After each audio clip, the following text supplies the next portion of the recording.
City Council, the West Sacramento Redevelopment Agency, and Finance Authority. We will begin with the land acknowledgement. We would like to acknowledge that the land on which we live, work, learn, and commune is the original homelands of the indigenous people of West Sacramento who have stewarded this land throughout the generations. We acknowledge and we thank the original inhabitants who have occupied, maintained, and secured this place and who still exist on this land. We respect and celebrate the many diverse indigenous people still connected to this land on which we gather. The council met in closed session this evening on the items listed in the agenda. Mr. City Attorney, would you please provide a report? Yes, the council met with labor negotiators for the items listed in the agenda. No reportable action was taken. City Attorney, we would like to invite our guests to join council and staff in the pledge, which will be led by Lieutenant Charles Meeks. Please come to the podium and lead us to the Pledge of Allegiance.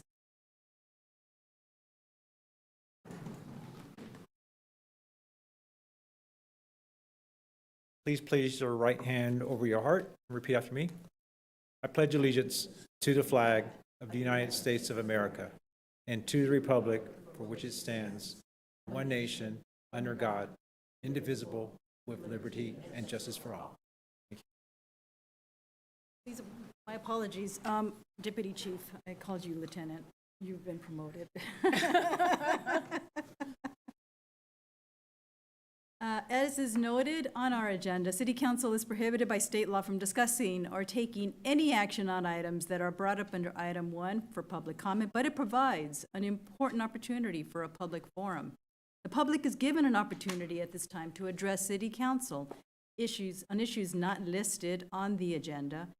We do ask that anyone wishing to address the council on this or any other item later in this evening to please fill out a request to speak card and return it to the clerk.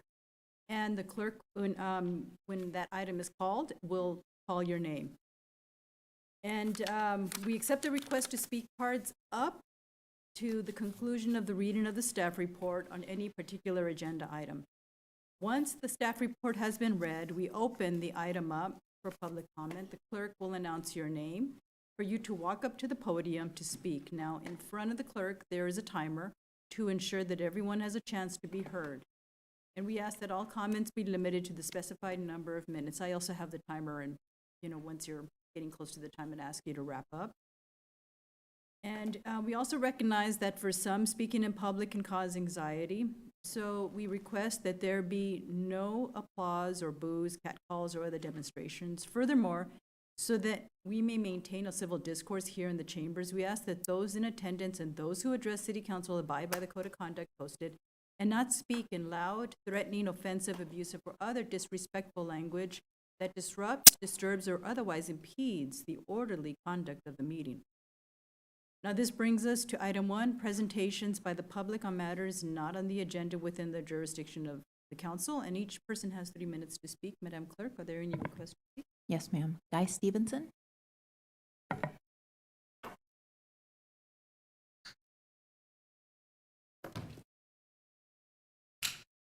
Good evening, ladies, Mayor.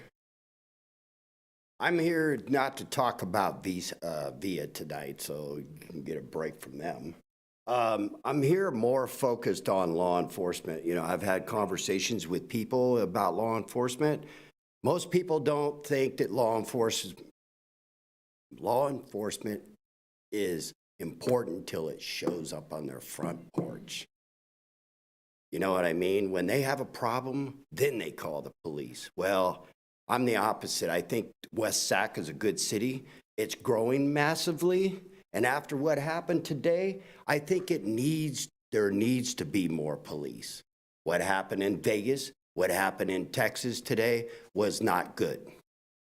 Many people got killed today in those 2 states.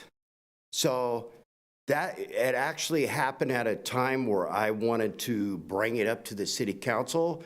I want Aaron to know that police are very, very important, and so are the fire department. Because this city is growing. Who do you call when you need help with medical? You call the fire department. They're there before the police. But then the police show up. The police are very, very important to me and I'm a part of that group, the Blue Liners, and I think that you people need to focus on the police department, getting them more funding, and maybe sell this restaurant that you people purchased, which I thought was very interesting, that you guys bought it to fix it up and now you want to sell it, which is very convenient when you tie up $3 million worth of taxpayers' money, which I don't really care. I'm not here worried about anybody's feelings at all. I'm here more focused about what I'm about. And what I'm about is supporting these guys in blue and those guys with the fire department. That's always been my agenda. It's been that way in San Diego, and it hasn't changed one bit. So, moving forward, I'm going to keep pushing this agenda and keep pushing it until something's done. Something needs to be done. They had a protest on the other side of the bridge last night, and believe me, it could come over here just as easy. And I mean, we're living in an unstable country. You know what I mean? And there's too many people that are unwound out there that have lots of mental health problems. And some of them go off the deep end once in a while. And we need these guys. We need the fire department as much as possible, as well as the police. So please consider it when Aaron gets back, that you guys got to come up with money to support this issue. Seriously. It means a lot to me. And the people that were killed today, Thank keep you, them in your Mr. prayer. Stevens. Thank you Yeah. so much. Robin Davis.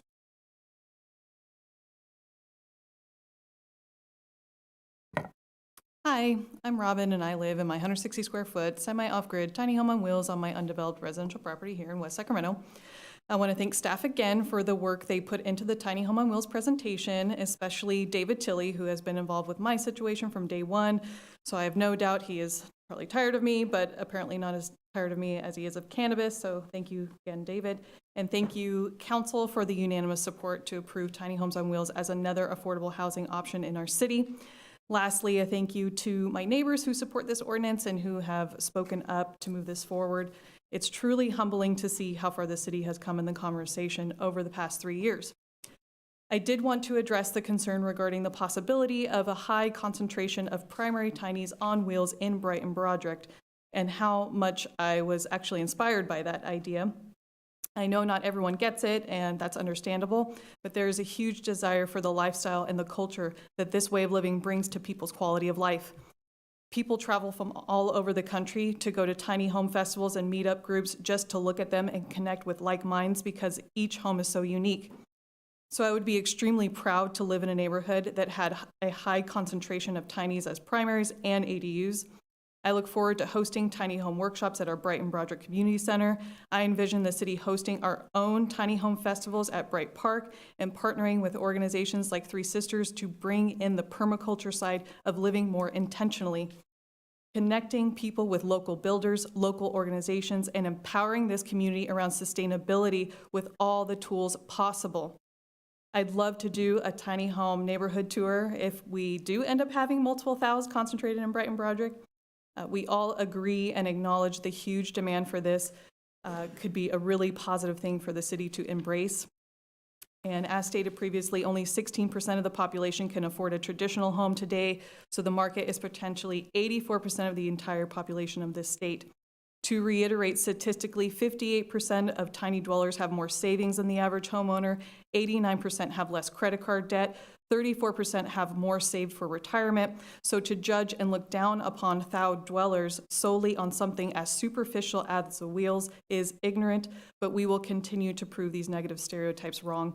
Lastly, I wanted to quickly mention that Sacramento Regional Sewer Board members requested staff look into an impact fee waiver for anyone wanting to build tiny homes, including for developers. That's not just for low income, but any tiny homes as a way to incentivize diverse housing for residents. So just a thought as we had discussed the realities of the market. Thank you. Thank you. Alfred Melbourne.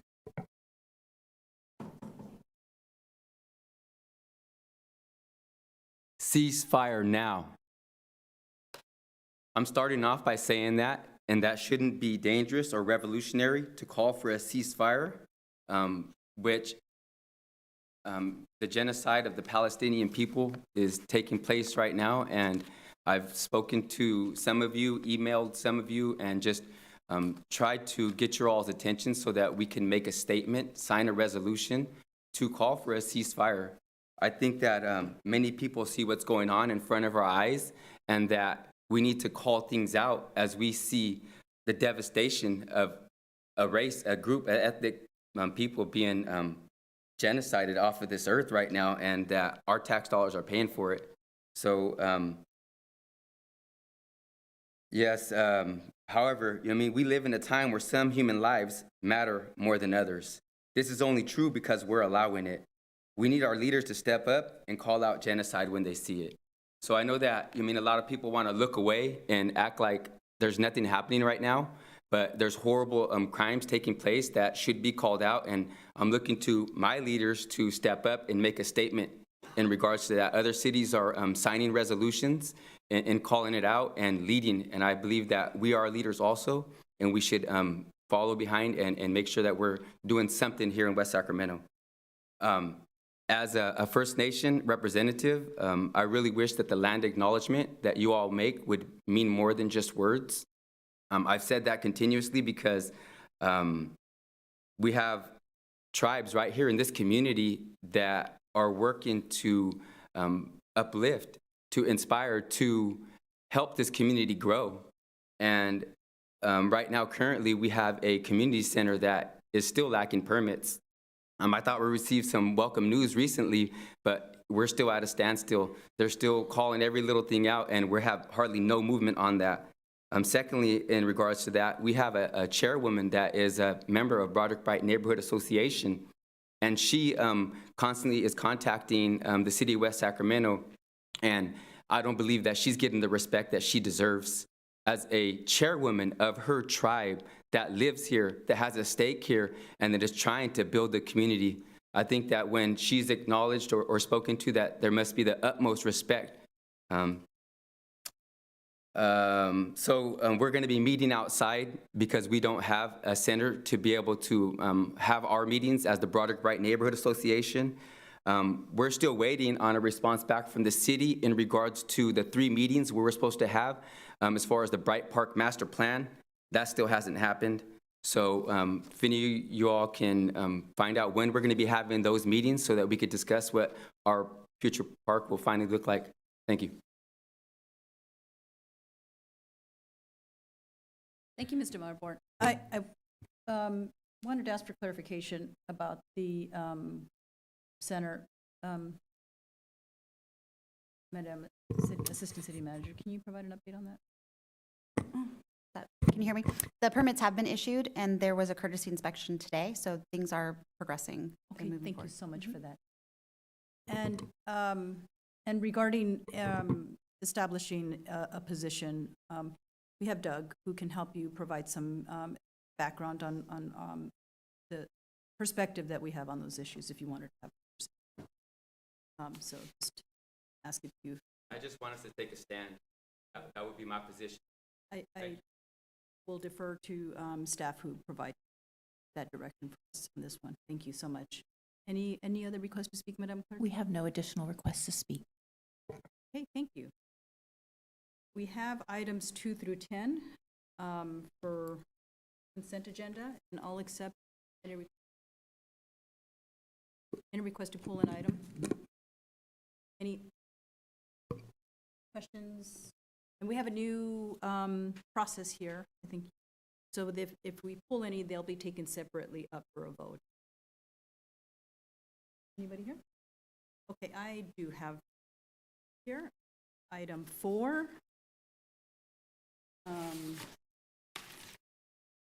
Item 5 and item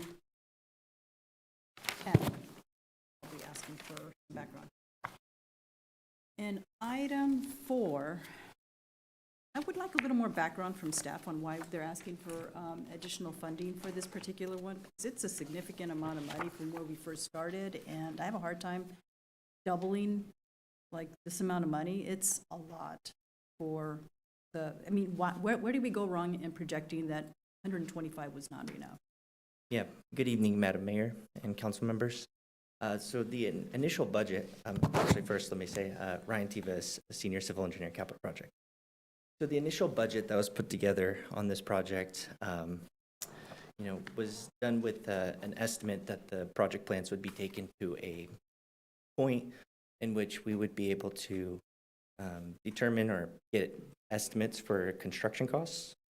So with the proposal that we received from the consultant, they included additional scope of work that provided the opportunity for grant funding and other sources of funding that would make the project eligible through alternative transportation and other grant type possibilities. So with that additional work that the consultant proposed, it did increase the costs of the contract that we're taking for award. Thank you. So what you're saying is with one, so you requested an amount, it went out to bid, you got a response back which had an inflated amount, but with some additional suggestions on how to attract grant opportunities. If we said, okay, we'll give you the extra 200 and something thousand, but that's coming out of our own Measure E money, I think it is. And as a result of that, you're making a recommendation to give them the additional money. It's a street, just one street. I'm trying to figure out what kind of grants do we need for one street? Like, what can we accomplish for that? Sure. So there is a multitude of grants possibilities that our consultant would be looking to submit applications for. In order to do that, we needed to have the consultant provide us with that scope of work that would make the project more competitive for those grant opportunities. So like a complete streets, alternative transportation, even some of the pavement rehab. There's possibilities of making the project eligible for grant. Would it help the surrounding area to be able to qualify, so it's not just Sutter Street, it's the surrounding area that it could qualify for additional federal, state, any other type of grant funding? Is that possible with this additional money? Surrounding area meaning other Beyond streets? Sutter Street, yeah. Say, for example, we had some things that we wanted to repair, because I know, well, it's not just the surface, it's below. And there are other areas in that part of town that could also be upgraded. Could we possibly ask for a grant beyond that, or is it just focused on this one street? Currently, the scope of work that our consultant proposed is for Sutter Street. Make that project eligible for grant funding. Other projects or other streets, right, would increase the scope of work, and there would need to be additional funding to include those. Up to a point, like I mentioned, the design work will get us to a set of plans, right, that are the set of plans that will be eligible, right? So we can't just apply it at this moment. We need to have a set of plans that include those elements that make the project eligible for grant funding. I'm still having a hard time, supporting this. I'm trying to get there. So somewhere in the logic or the thinking about this, it was, so we're putting the investment in without any sense of assurance that we're going to get any grant funding back, right? We're just saying, okay, you're going to build the plans. It's going to be ready for grant applications because you got your plan. Here's your plan, and that's what I'm asking for the additional funding. And they're going to possibly apply for the grant included in this additional amount of money. So they'll be ready and available for a period of time to apply for these grants? Yeah, so the opportunity to apply for grants is going to be needed, or at least additional funding, to take the project to construction, right?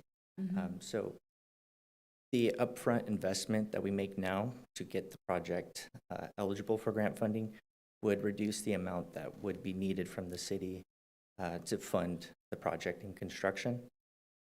So with the grant funding, we would be able to proceed to construction using less city money than if we did not have grant funding. And I know it would cost a lot today, you know, to build all that's needed, all the infrastructure that's needed for that particular street, which is a horrible-looking street. I support the idea of fixing that street up, and I know we've been waiting because, you know, everything underground is just really unstable for that whole area.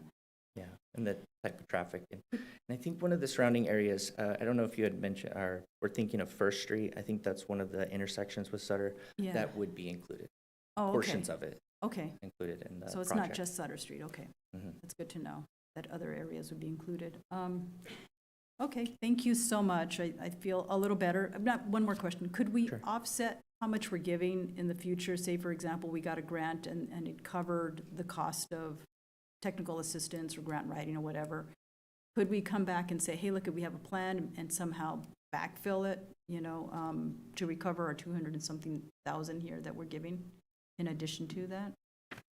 Or we're just, That is also a possibility. So depending on the type of grants that are that we apply for, they could be used either for design or construction. But there is a possibility of backfilling some of the costs that are needed to complete the design. okay, I would appreciate really looking hard at that opportunity. Because for me, Measure E money could also be used for public safety, first responders, you know, home run program. I mean, that's a more, you know, that's a bigger pot of money. And I appreciate that we are investing it for our roads. We have other roads in the city that we're looking at upgrading and maintaining. So I just want to make sure that we're putting our money in the right place, priority. And we can possibly recoup it and backfill it in the future. So Correct. that would be great. Okay. All Thank right. you so Yeah. much. Thank you. Any other questions? Oh, sure. Go ahead. Councilmember Early. Hi, just on this, I'm just curious, that for Sutter Street, as they're doing the design, is there a world in which while they're designing that they could also potentially throw out new names for it? That may be something that would be outside of the consultant's design work. Obviously, I think there's a policy for name changes for streets. I'm more familiar with name changes, the policy for name changing or naming parks, but you know, if that was something that we wanted to consider could be done, I think we'd have to follow the policy that's in place for naming streets. And Amanda. Do you want to ask? Do you want to ask? I would love, Amanda, our mayor's encouraging me to ask you, is there a world where we could add that here, or we would go through a policy? I mean, I appreciate that it's Sutter Street, it's problematic for various reasons. Yes, it is problematic for various reasons. I totally understand that.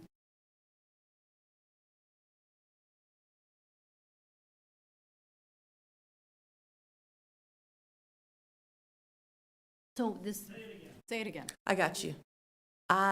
Here we are, we're talking about the design of the street. That's what's in front of us right now is getting consulting potentially approval for the design. And I'm just wondering, as part of, since they're designing it and doing that work, is there a world in which we could also throw in renaming the street?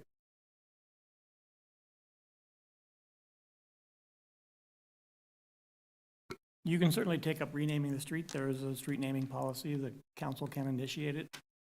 It just has to be placed on an agenda. Has to be placed, Future agenda would have to be placed on an Alright. agenda. It could be done. Do you feel me? It could be done by the end of January, I think. And this will be done by, I don't know, next year sometime. Okay, all right. I will. But yes, the short answer is you could certainly consider it.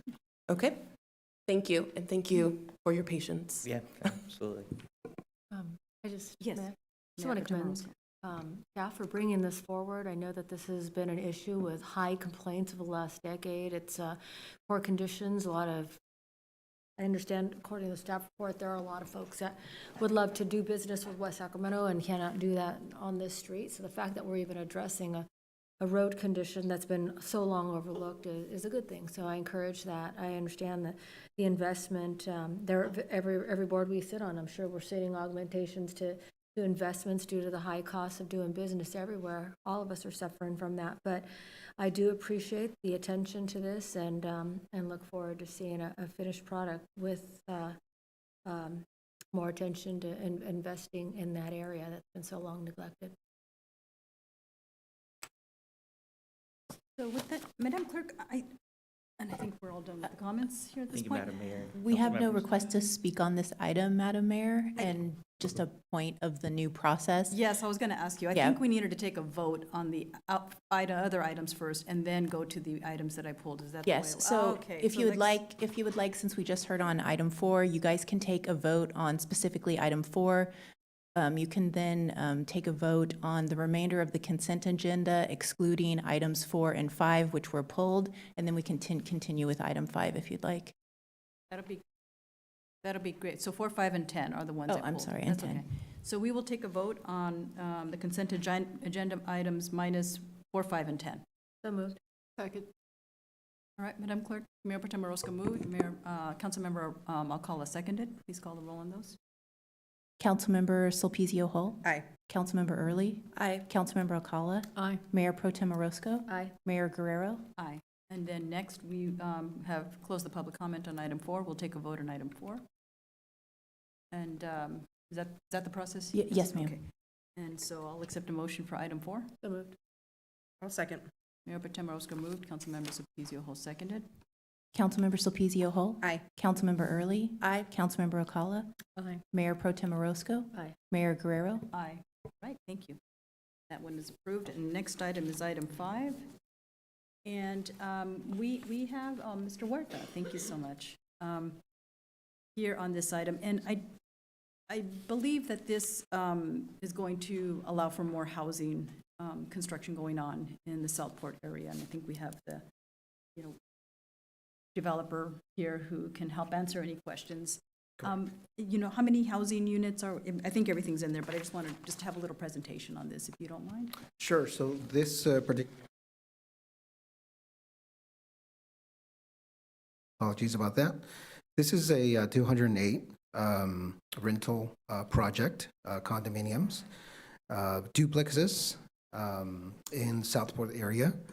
The site location is next to Savannah Apartments, which, as the council may know, is approximately 217 units. About half of those units are affordable rental units. Aside from that, I'm more than glad to ask the developer to give a little bit more information about the project if he wishes to. If you can, that'll be great. Thank you. If you can introduce yourself, please. Just share a little more about the history of this. Thank you, Mayor and Council. Rob White, Lewis Land Developers. Thank you for the time here. As was mentioned, it's a 208-unit duplex apartment complex. We've asked for the rights to be able to move this project forward. It's about a $100 million investment by Lewis. Would be managed as an apartment unit for rent. We are asking for a condo map on top, so if the world changes far, far in the future, that opportunity exists. But I want to be really clear, our intention is to build, manage, maintain, own, operate the project as we move forward as Lewis. In addition to that, we have several of these communities that we've done in other communities. Some of those are actually starting to move through their improvement plans. We would like to ultimately get through this process and then immediately come into staff and have our improvement plans right at the desk and be moving forward. What's probably most important to note is what we've asked is that this community provide a housing product that doesn't really exist in West Sacramento at this point. And although duplexes are out there, a rental duplex community of this nature with amenities, a pool, a dog park, fitness center, et cetera, isn't something that we have here. And so we want to try to provide that missing middle that a lot of people talk about.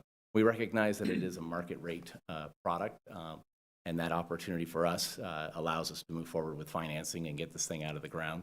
But we also want to be really clear that what we've done is make sure we have a number of unit sizes that are all the way from 1,100 square feet up to almost 1,800 square feet, providing multiple bedroom sets. So what we envision and our data shows us as we manage other projects in other communities is This is going to be a whole lot of the 20s and 30-somethings, people that are making this choice to live in rental communities. That's about 50% of the Sacramento population right now is in that space. It's a little higher here in West Sacramento.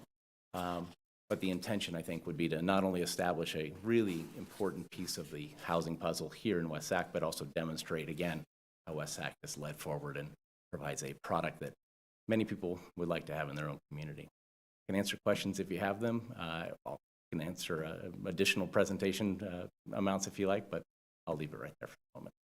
Thank you. Any other questions in your district? So I do have one question. That the Housing Trust Fund deposit will be made, and I didn't see a discount, but that is related to it not being infill housing.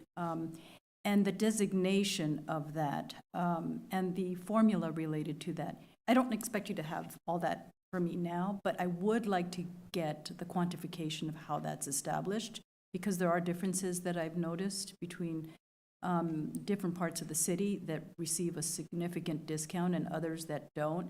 And how do we draw those conclusions? What does the formula look like? So that I can understand it, broken down. I wouldn't mind sitting down with you, Raul, and just getting that background. Or you could just send a memo to me, I don't care. It doesn't matter which one, whichever way works for you. So that way, when I see that, I can say it's a equal playing field for all the developers who want to do business in West Sacramento. But I appreciate your contribution for our, housing, future affordable housing project.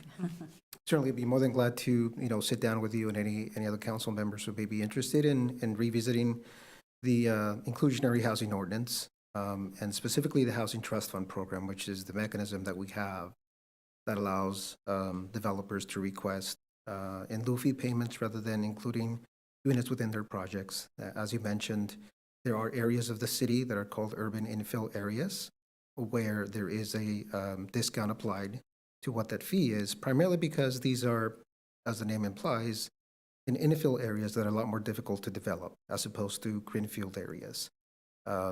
These are primarily along the riverfront, Bridge District, Washington, Central Business District, where you see that we do apply some discounts depending on the type of construction, the type of project that is being proposed, and perhaps most importantly, the density, right? We are looking for dense projects, primarily in these types of areas, and we are looking for other public amenities, structured parking, shared parking resources. So those are the items that we do take into account only in those urban infill areas that are established in the Housing Trust Fund program. But again, I'd be more than glad to sit down, make the information available to all of you, and then, sit down and discuss and go through it more thoroughly. Thank you so much. Oh, sure, Mayor Tamorosco. Thank you. Raul, I've sat with you several times over the last 8 years talking about these types of programs. I just wanted to make sure, for clarification for those folks that are watching, the consideration of assistance in these particular areas, is it specific to the developer or is it specific to the type of project? Correct. It's specific to the type of project. And it's also specific to the areas where those projects are built. Like I mentioned, we do have in our Housing Trust Fund, the urban infill area, and that is the only area where those discounts are applied.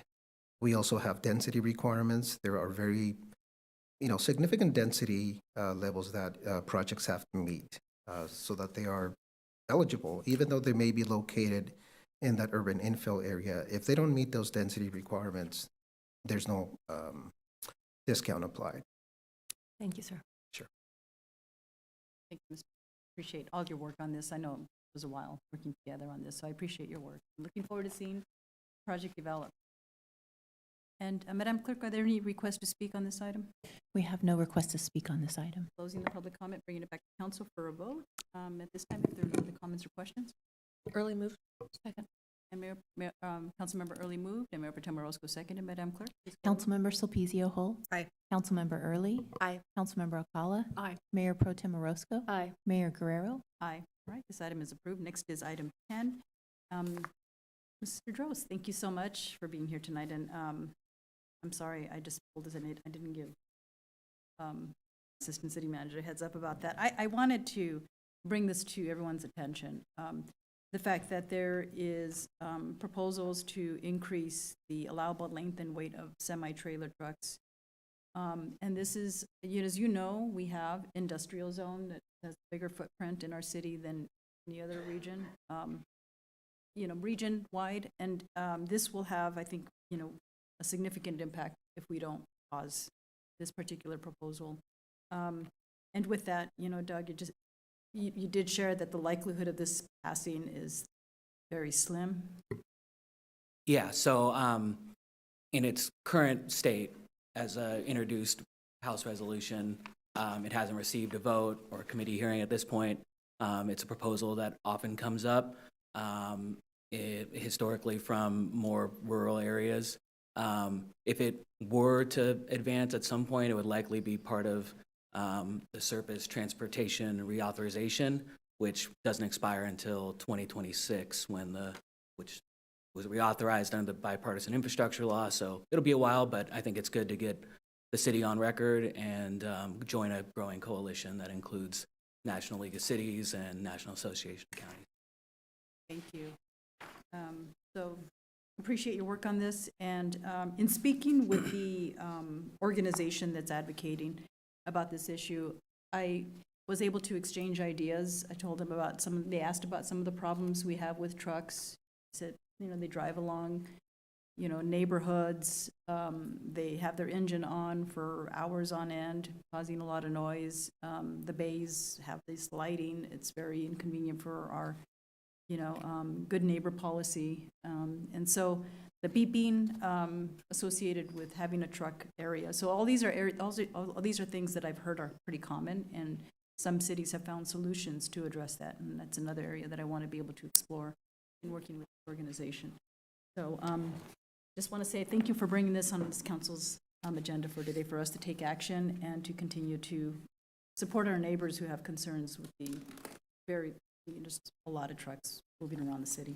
So with that, I'll open it up for public comment. Madam Clerk, We have no request to speak on this item. all right, close the public comment, bring it back to council for any comments, questions, motion. Early moves. Orozco second. Thank you, Madam Clerk. Early move. Early, Councilmember Early move, sorry. And Mayor Pro Tem Orozco seconded. Councilmember Sulpicio Hull. Aye. Councilmember Early. Aye. Councilmember Alcala. Aye. Mayor Pro Tem Orozco. Aye. Mayor Guerrero. Aye, this item is approved. Thank you so much. So next, we have 6 regular agenda items. We're going to move item number 14 back to the end. And so we'll have that one last. So I think we can take that one last at this time. And so we have agenda item 11. Yeah, almost there. Under public hearing, under the police department. It is a public hearing and consideration of the police department military equipment use annual report affirming renewal of ordinance 22-16. And Deputy Chief Charles Meeks, please present on this. Good evening, Madam Mayor, Mayor Pro Tem Orozco, distinguished members of the council.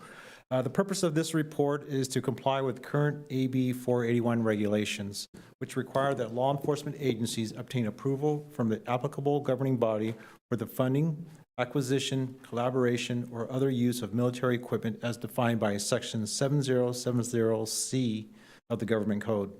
Staff respectfully recommends that City Council receive the Police Department's military equipment use policy and annual report, accept public comments concerning the report, and affirm continuance renewal of Ordinance 22-16. Moving forward, I would like to add that the Police Department will host a session annually that explores these items and their use, which allows for community access, engagement, and a discussion with the West Sacramento Police Department officers regarding the equipment. Thank you. Thank you. All right, I'll open it up for comments, questions among the council members. None. Madam Clerk, are there any requests to speak by the public? Yes, ma'am. We have a request to speak from Alfred Melbourne. All right. Mr. Melbourne, please come on up. You have 3 minutes. Yeah, I was interested to learn a little bit about this ordinance, and some of the different reasons behind it and purchasing, training, and like storage and XYZ. I was really interested to learn when the last hearing was held, or the last meeting where the public was going to be able to either ask questions or contest. So maybe I can talk to you about that. But of course, my concern is always going to be like, why do we need such equipment? One of the reasons that I read in there was so that it can help them to de-escalate a situation, I guess putting themselves further in harm's way to be able to talk somebody down. I don't know. I just found that kind of interesting. But personally, I think that, as a community, as a city, even as a state, that we need to move away from such heavily use dependent or need upon such things, because it's really our citizenry that this is going to be used against. And that if we're going to be de-escalating things, then we need to really be training law enforcement to handle situations that they're currently not trained for. So what does that mean? Giving them some social work training and getting them to get to know their community. I don't even know how many police in our community actually live here. That's a question that I would like to have answered for a lot of reasons, just making sure that, we get to know who it is that's policing our communities. We know the history of police and what ends up happening to Black and brown people. I've mentioned to our chief of police, at least on one occasion, that I'm glad that our police department has shown a lot of restraint in areas and instances where I've seen other cities not, and things can go terribly wrong. So definitely interested to learn more about this, and I've been, as I've been showing up at city council here and there and having to engage and educate myself, I just like to think that, it's nice to see that we have such a well-funded police department, and our community organizations that are helping support youth, elders, and all in between should really get the same type of support, and we wouldn't have such a heavy need, I think, for the extra police that we're asking for here tonight. And we know that a lot of the crime that's being perpetrated right now is white male extremists. So if we can start focusing on the areas that really need attention, supporting the organizations that are doing the work to help alleviate and cause, create a better society and community. Thank you, guys. We have no additional requests to speak on this item. Thank you, Madam Clerk. Closing the public comment, bringing it back to council. And I just wanted to see if there are any questions. I don't have a question, but I have a comment. Sure, Mayor Pro Tem Orozco. Thank you.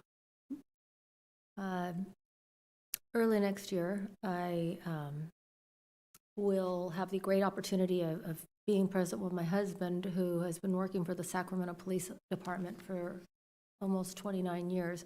We'll have the great opportunity of retiring.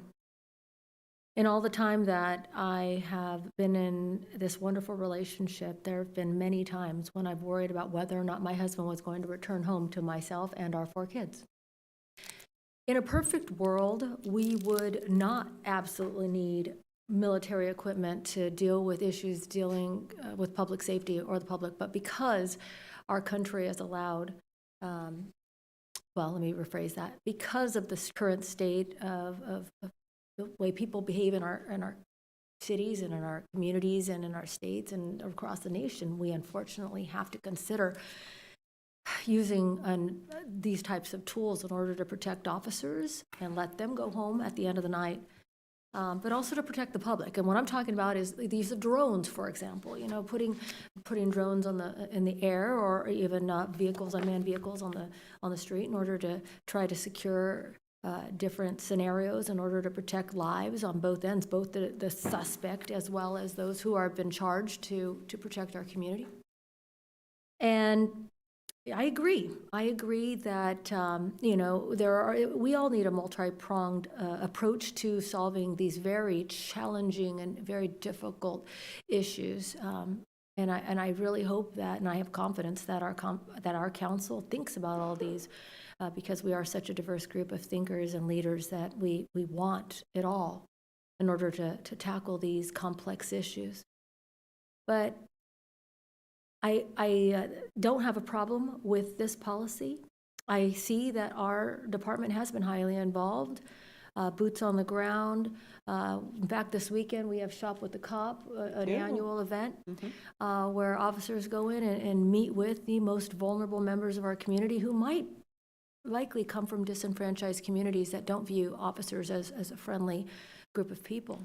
But each year, I see our department move away from drastic needs to have to rely on tools that some would consider unnecessary. But in this world, unfortunately, we have to consider all the options. And so with that, this item has my support, and I appreciate Deputy Chief Meeks for presenting it to us. And thank you, sir, for your service.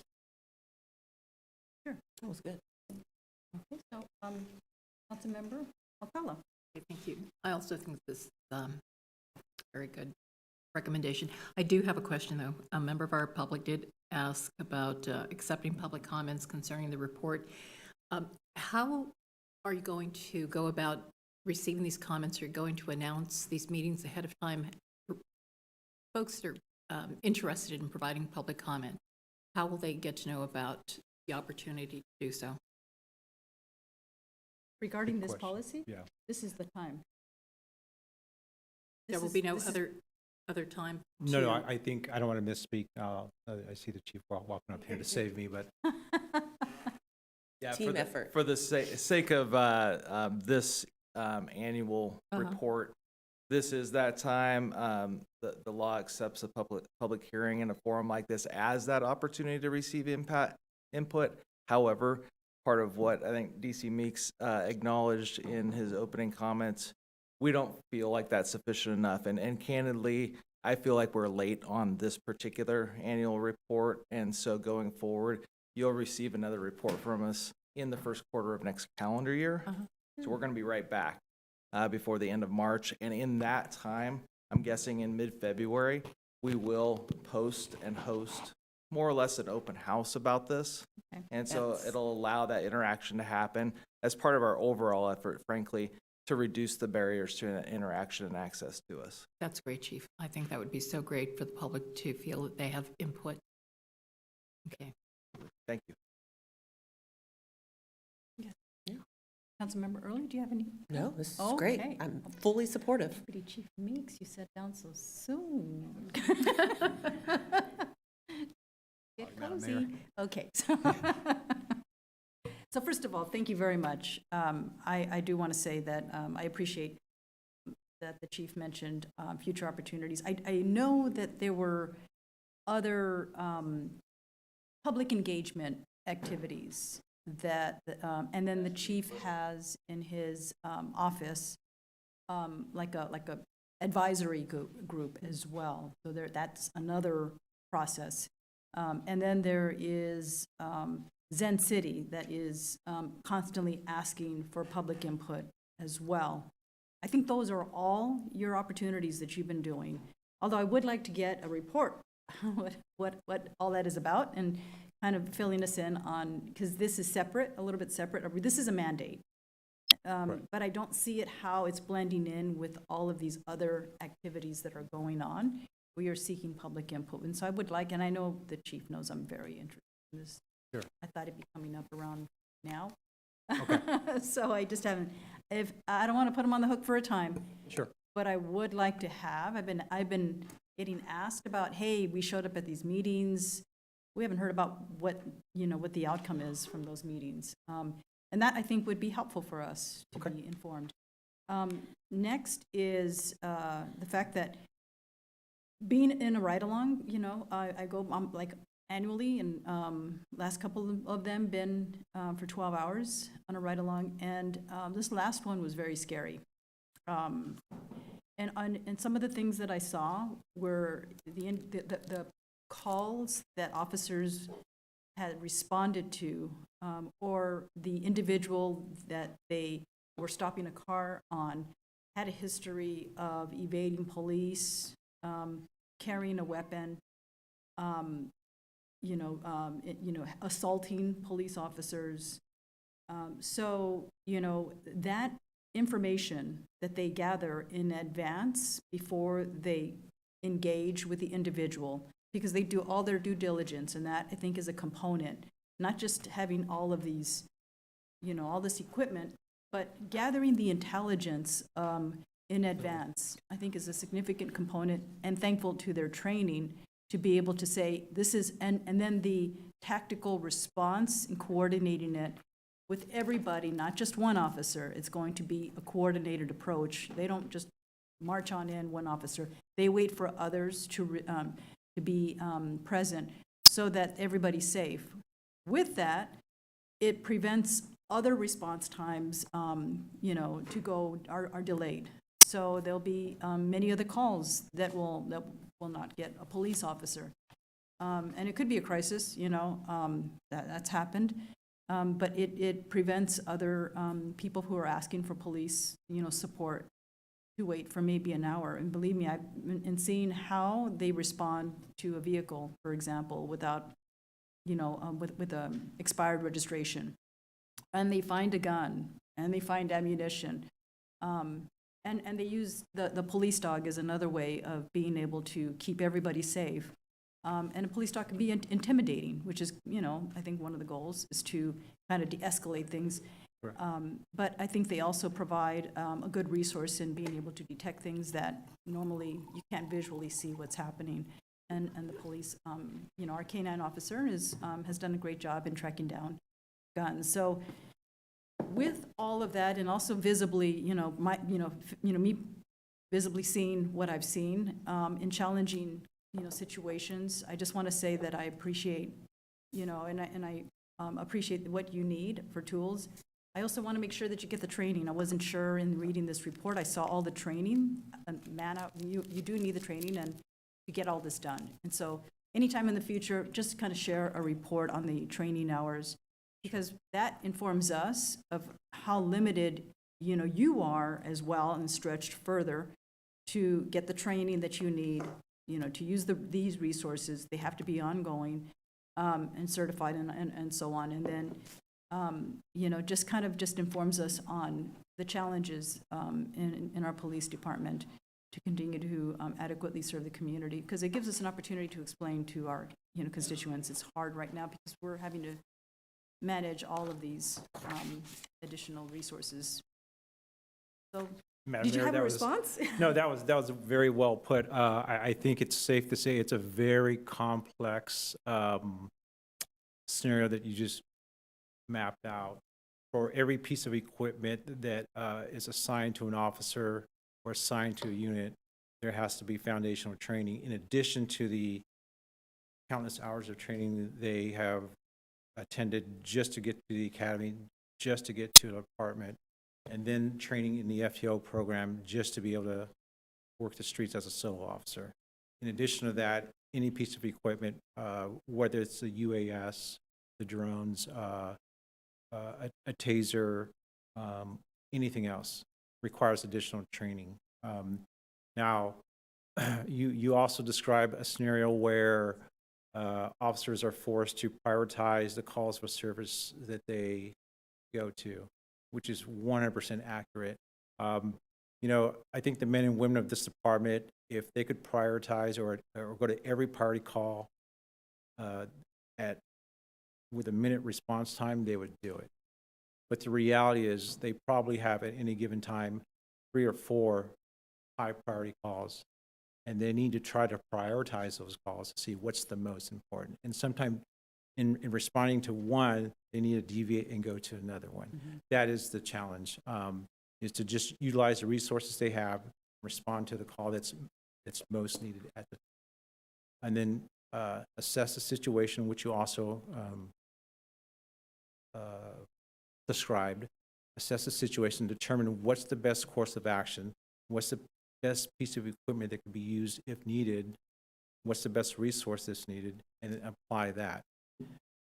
While doing all of that, also take the time to, when it's feasible and possible, de-escalate that situation, which includes the use of the K-9 which, I think a lot of times you are also very accurate. Canines can be very scary, and I love dogs. But if you're on the receiving end of that bark, I could see why that would be very intimidating.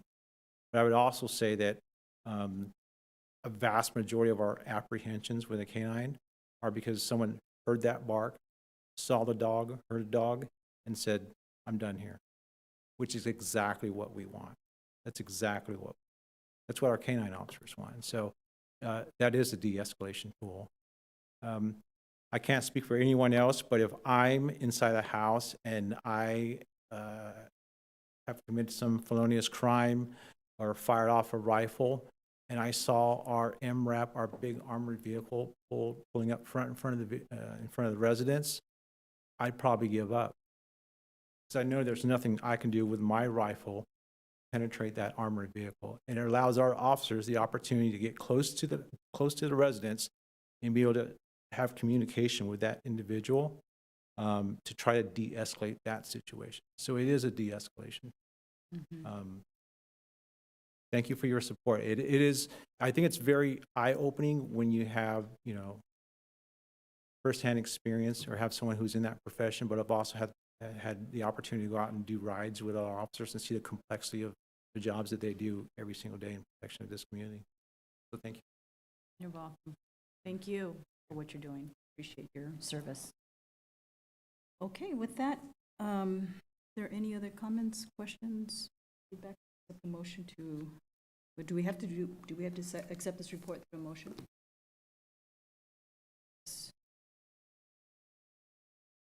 Yep, we have to have a public hearing and move it. So I'll accept a motion. So, Mayor Protem Orozco moved, and Councilmember Sulpicio Hall second. Councilmember Sulpicio Hall. Aye. Councilmember Early. Aye. Councilmember Acala. Aye. Mayor Pro Tem Orozco. Aye. Mayor Guerrero. Aye, this item is approved. Next is agenda item 12 under community development is our continued workshop regarding retail cannabis sales, administrative procedures, and equity pilot program. And our principal planner, Mr. Tilley, please proceed with your presentation. Thank you, Mayor Guerrero. I do have a short PowerPoint tonight to help us pick up from where we left off at our September meeting, and to help us zero in tonight on the few remaining key decision points that we would request direction from the council on as we continue to assemble our retail cannabis program, including the equity component. So we were last before you at your late September meeting, and there was considerable discussion that night on many topics that we sought direction on, and so we were grateful for that. However, there were a few remaining subject areas related to this that we do need further direction from council on. So just to sort of summarize for the various discussions points from our last time, which was really referencing demographics of potential applicants, having those who apply ultimately under the equity program, if they're not selected, be allowed to apply through the general program, increasing the scoring as it relates to the DEI plan as part of the proposal, and also removing the lottery notion for the on the equity side of things. So tonight I'll be referring to the general program and then the equity program. There's a lot of overlap between them, but there certainly are some nuances of each as well. So this is a bit of the background from our last meeting, and we did promise to return with some additional, seeking some additional direction. So that is our ultimate goal this evening. So there's a lot of words on this slide. I won't read the whole thing. Much of this is what you have already provided some direction on, and we are working to implement. There are some key nuances here that we'll get into in a little more specifics, but I want to sort of preview some of those for you. Timing of accepting applications is an area we need to have some further direction and discussion on. As well as the eligibility criteria for the equity program. These are topics we did get into at our previous discussion, but tonight we would seek some direction on specifically on these, as well as on the selection process as it applies to the social equity portion of our overall retail program. So this is a bit of a preview getting into eligibility under our equity program. This is a SB 535. This is the official state-level disadvantaged communities map of our city. Does consider a considerable area of the north area. I do, again, as a preview for our later discussion, there are some nuances here. These maps are done at the state level. They're certainly not going street by street, block by block. So a disadvantaged community as it's identified here, may not be a disadvantaged community, 100%. If you especially start to drill down to the street level, block by block, versus how the state does it more on census tracts. So this is we'll come back to this, but I wanted to point out that nuance here. So we have these are getting into some of the key areas for discussion tonight in terms of since each cannabis applicant, be it under the general program or the equity program, require a development agreement, which requires real property interest. The timing of which someone would need to have real property interest is important. We've discussed that previously. We don't necessarily need to have it right in day one, but we can't wait until the very end either. So we've attempted to identify a point along the application review process where someone would need to have real property interest, which could come in some different forms. It could be if someone has already purchased a property or leased a property, then they're good. They can also, correct me if I'm wrong, Mr. City Attorney, that a letter of interest would be also satisfactory to be a real property interest. We don't want people having to expend funds, any earlier than is necessary, but on the same token, to be able to enter into a development agreement and any development agreement, not just ones related to cannabis, folks would need to have real property interests. We've included in this staff report and some of the previous ones, some of the least potential ways the city may be able to assist an equity applicant. We are looking for maximum flexibility there, noting that those measures would likely be memorialized in the development agreement, which will be coming before the Planning Commission, ultimately City Council. Timeline for ownership, this is important, especially on the social equity side of things. We can't have somebody come in here under the social equity banner, get in the door, and then turn around and flip it to someone who's not an equity individual or party afterward. So there are many factors going in there, and we're trying to do our best to set up this program in a way where it will achieve the agended outcomes, but try to minimize the risk of people trying to game it. So this was an area of quite a bit of discussion in our previous meeting, whereas staff had proposed under both the general program and the equity program that we would employ a lottery under the assumption that we will get multiple applications and multiple applications that also pass the initial scoring.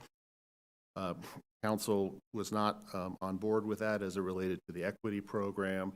So staff has proposed a panel review of those applicants, since we are only going to start off with one equity applicant as a storefront and one as a non-storefront delivery only, should we get one. So Sorry, quick question. Are those two separate ones then? yes, there are. So there are storefronts, brick and mortar. Those may have delivery also. Oh, okay. And then there's another model where it's delivery only, no storefront. Could one hold both? Or do you want two separate ones? These are separate license types under the state, so we propose to keep those separate as well. I see. Okay, thank you.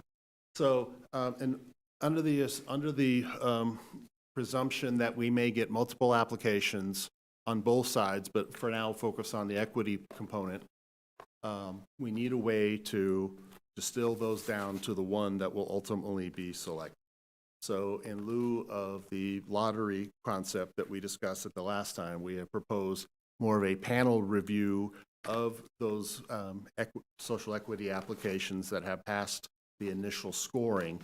And this is how we would propose that panel be prized, trying to get a broad perspective on there to help ultimately select which equity applicant will move forward and would be potentially receiving some level of assistance from the city on how they will get ultimately their business up and running. This is another key area that we discussed quite a bit at our last meeting, and we're definitely seeking direction tonight about the accepting of applications.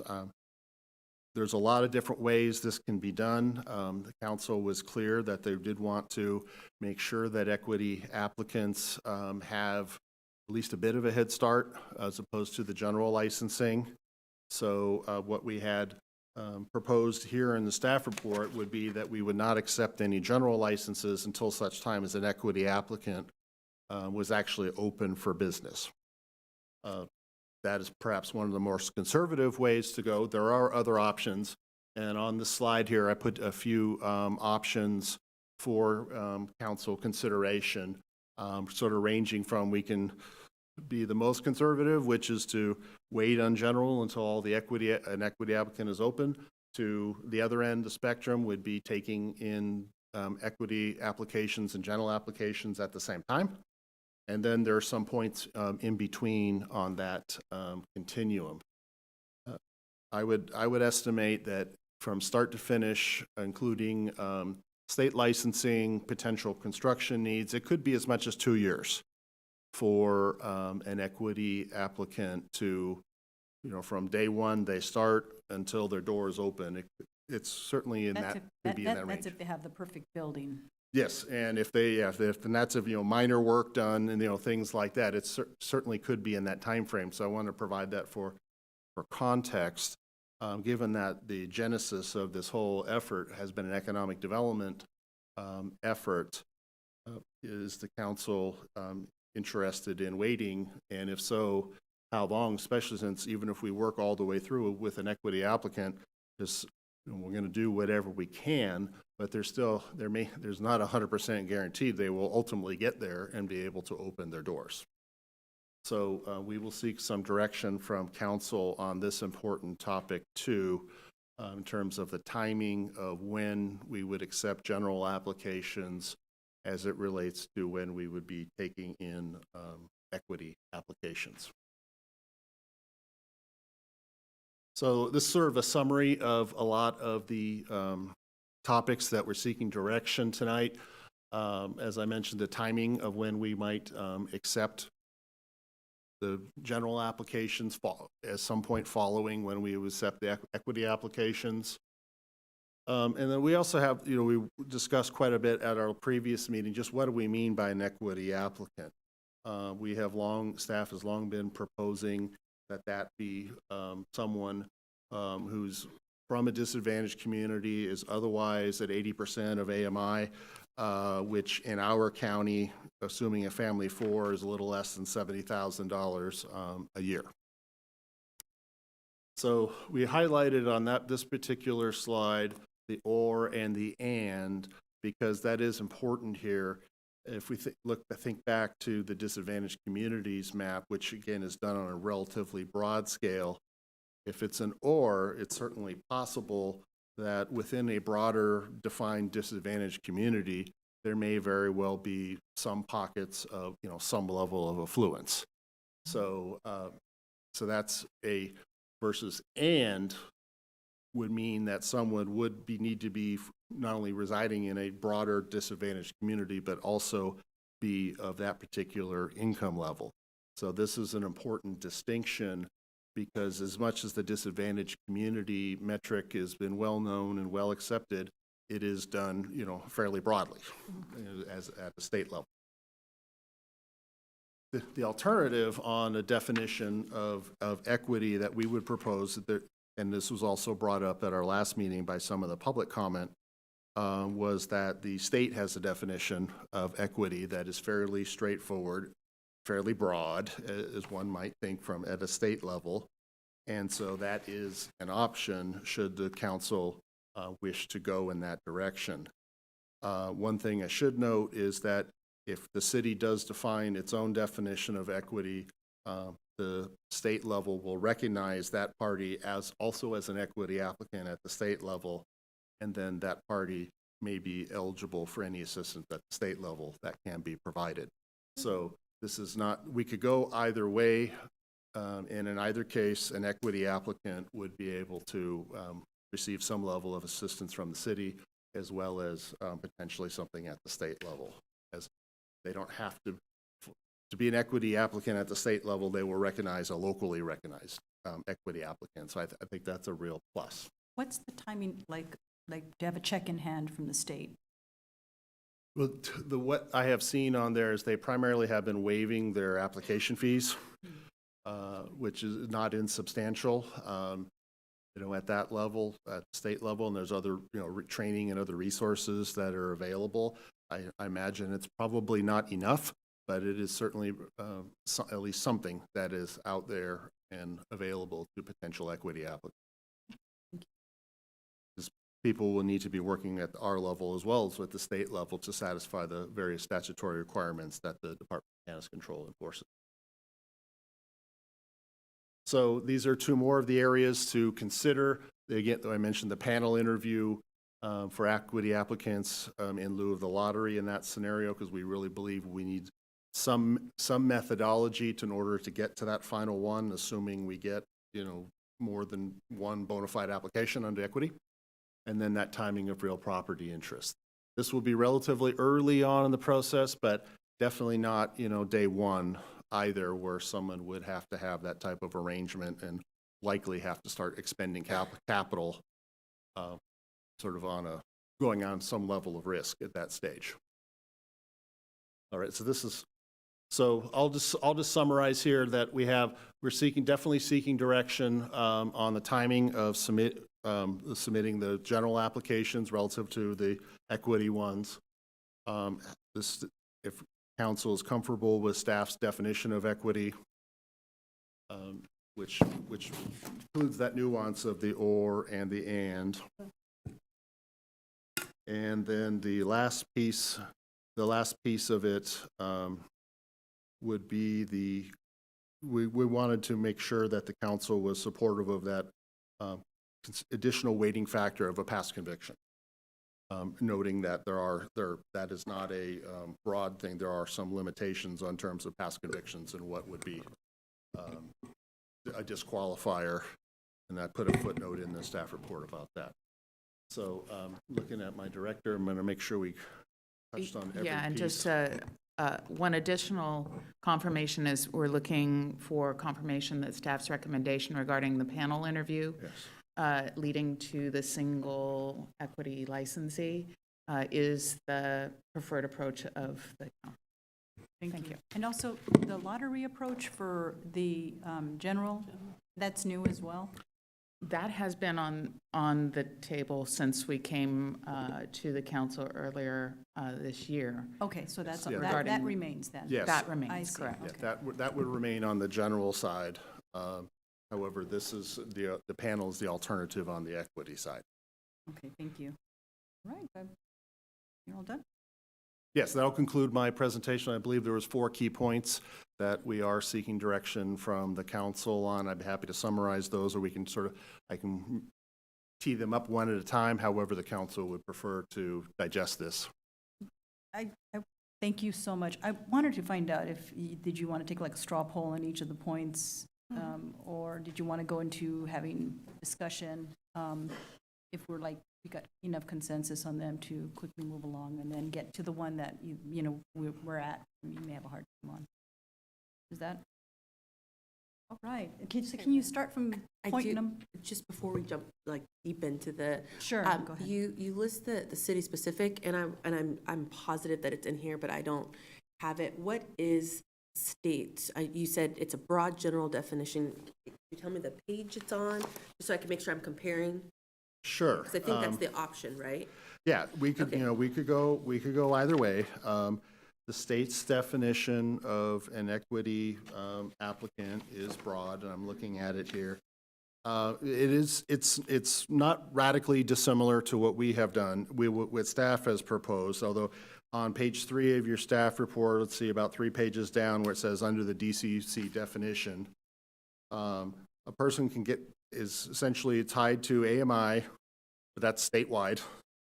I think that's going to be the primary difference here, is the council interested in having a little more local flavor, if you will, to the equity definition versus if we go on the state one as an example, if, you know, maybe somebody had a cannabis arrest, I don't know, in Imperial County somewhere, no real connection to our area and our region, is that a person that the council is looking most interested in potentially assisting versus something of a more regional nature tied to Yolo and Sacramento counties.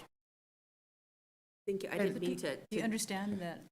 Yeah. So I it's just wanted to read the difference. It's a little bit more lenient. I think it's just focused on the AMI, right? It is, and it also involves immediate, like the cannabis arrest is not just the individual, it's an immediate family member as well. So it can really be a pretty deep dive. So both, I think, are trying to get to the same end goal. It's a matter of, is the council more interested in having something a little more reflective of our region, you know, versus something that was clearly defined to be statewide. Okay. I just wanted to compare, yes. Okay, thank you. Okay, so do you want to start from the beginning, just to, like, if you have, so we can just say. Yeah, so perhaps we should start with the timing of accepting general applications as it relates to the equity application. I think council made it clear they wanted us to start with the equity applications first, and that is certainly what we are gearing up to do. The question becomes is, at what point in time, be it a certain number of months or years, or should it be based on certain milestones, when we would start accepting general applications. So this was important. This is a 100% policy call. We provided an initial recommendation and some additional options for consideration. There certainly could be a variety of ways this could go, but we're trying to get there with where we believe the council was at on wanting to give the equity applicants some level of head start. It's a matter of now how much of a head start are we talking about, and how long might we want to defer the general applications and the potential revenue from them. So this is an important point here we request some direction on. Yeah, and just to be very much more clear, in terms of staff's recommendation, we actually had the recommendation to be much more conservative and wait until the equity applicant's business was open and operational, given the fact that the date to which that would occur is widely variable.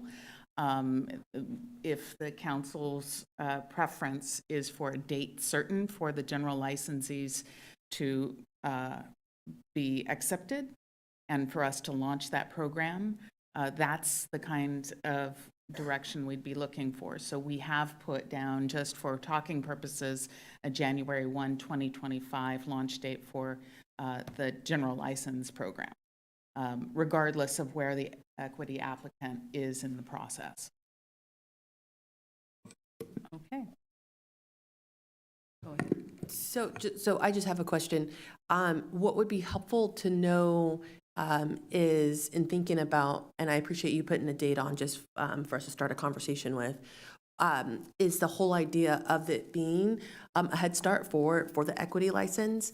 And so I would ask you all to maybe share with us, when do you imagine, just based on your capacity, based on where you're at, that you would actually be starting the equity license? And I say that because if you all as staff aren't even going to be able to really get this thing up and going for the equity license until I don't know, November 2024, then a start date of January 1st, 2025, it's not a real head start.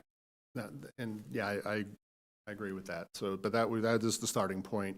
Yeah, no, it's fine, but I'm just, so it would be helpful for us, like, if we did want to throw out a date, in order for it to be a head start, I need to get a better idea of when you all would say, we would be starting the equity part here.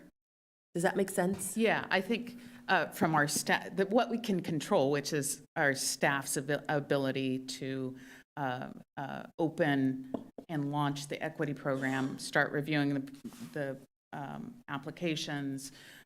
If we're going with a panel interview, then setting all of that up. I would say the launch date at its earliest would be probably Q2 2024. Would be like a in month? like March, April. April, That okay. kind of thing. Starting the process. Yes. Starting the process. We have to make sure that we have a third-party subject matter expert on board.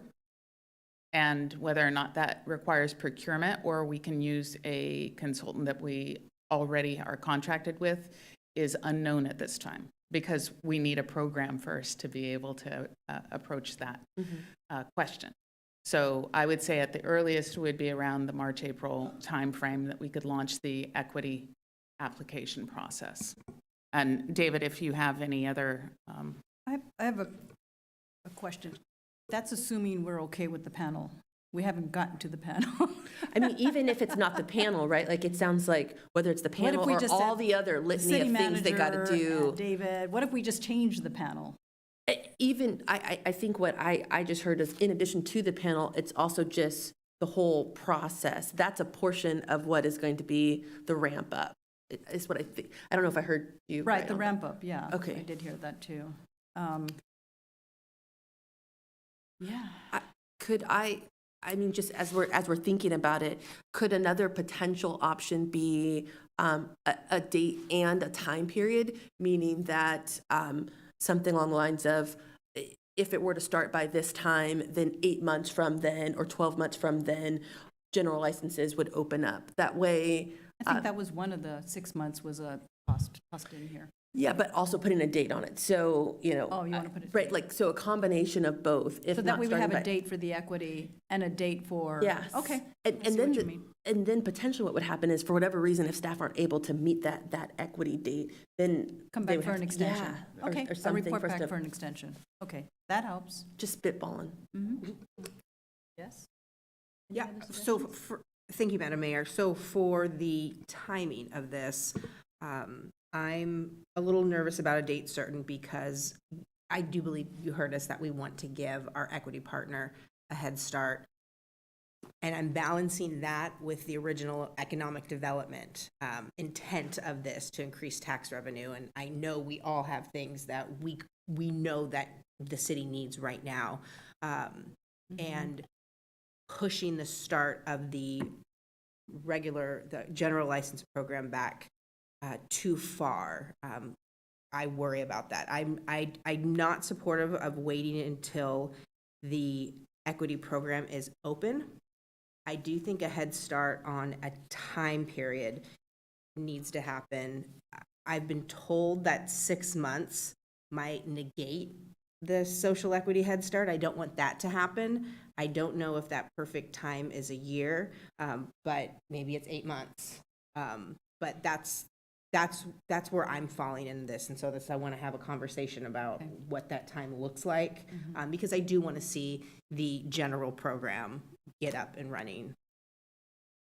Perhaps then a way to get there would be to, provide a certain time window from whenever we open the door for the equity applicant, X amount of time thereafter is when we would do the general.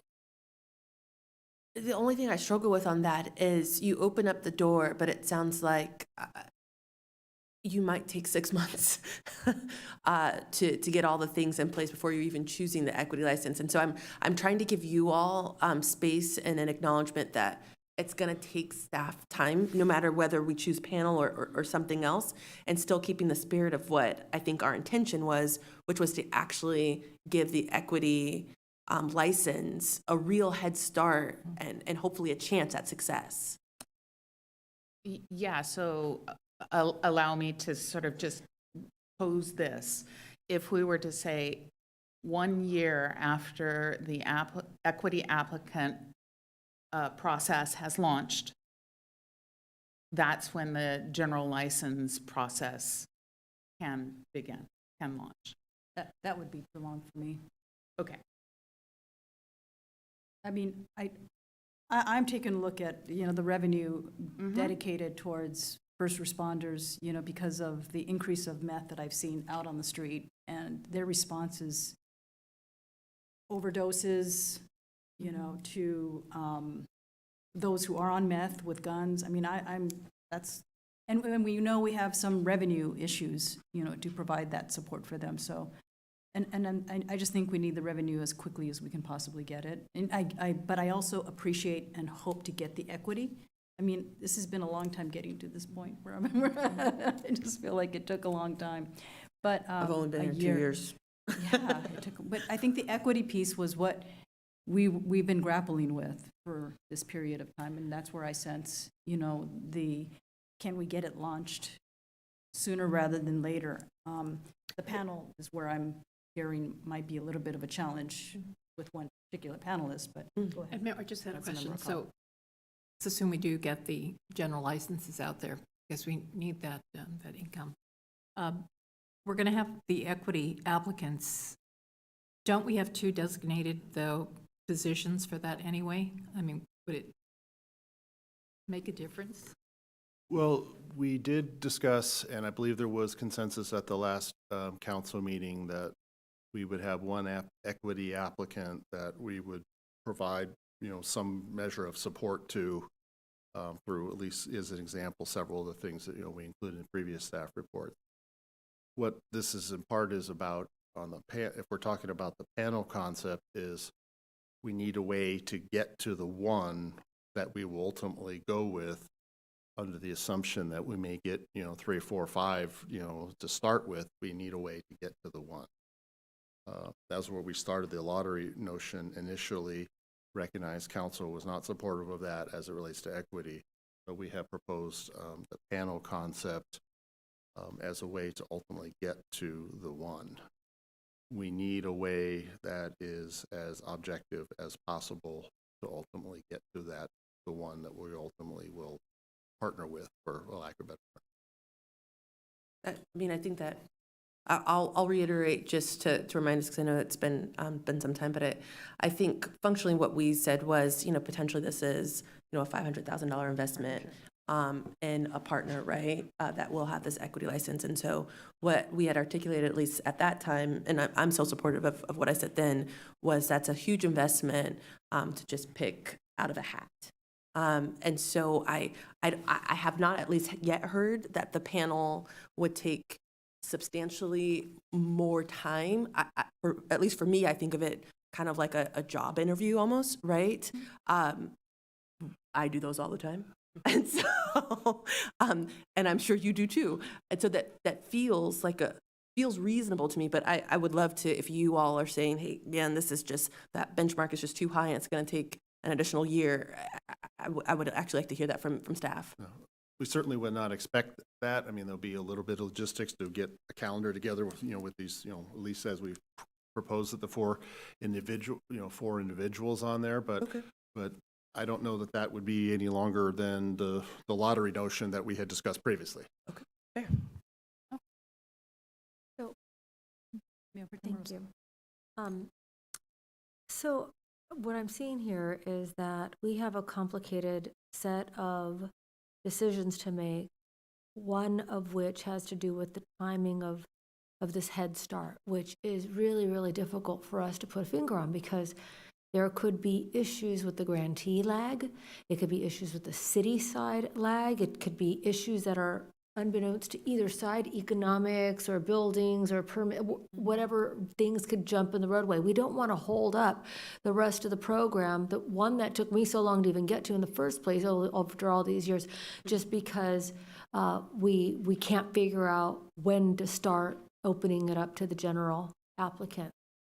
I don't have a position yet on this. I see that this is a big sticking issue, and I want to make sure that this investment does go to an extended amount of support. I see that we've made some pretty good movements in that direction, but I wonder if there's ways that we can support the equity applicants that can somehow equally compensate or assist in a way that doesn't put us in this conundrum.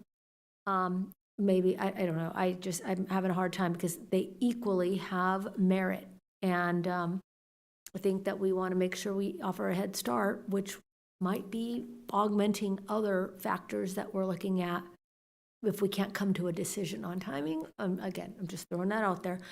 But my concern earlier on when you began the presentation was when we talked about city specific, I had a couple of questions on that. Number one, I did see that one of the most affluent areas in the city of West Sacramento, which is the rivers, which are behind walls, is included in a disadvantaged community. And that to me is not the image of a disadvantaged community if I were going to define it on my own. I do know that it is included in, close to the most economically disadvantaged area in our community, so it probably gets looped in there. But that to me would be disingenuous to the spirit of what we're trying to achieve here. So I don't like that.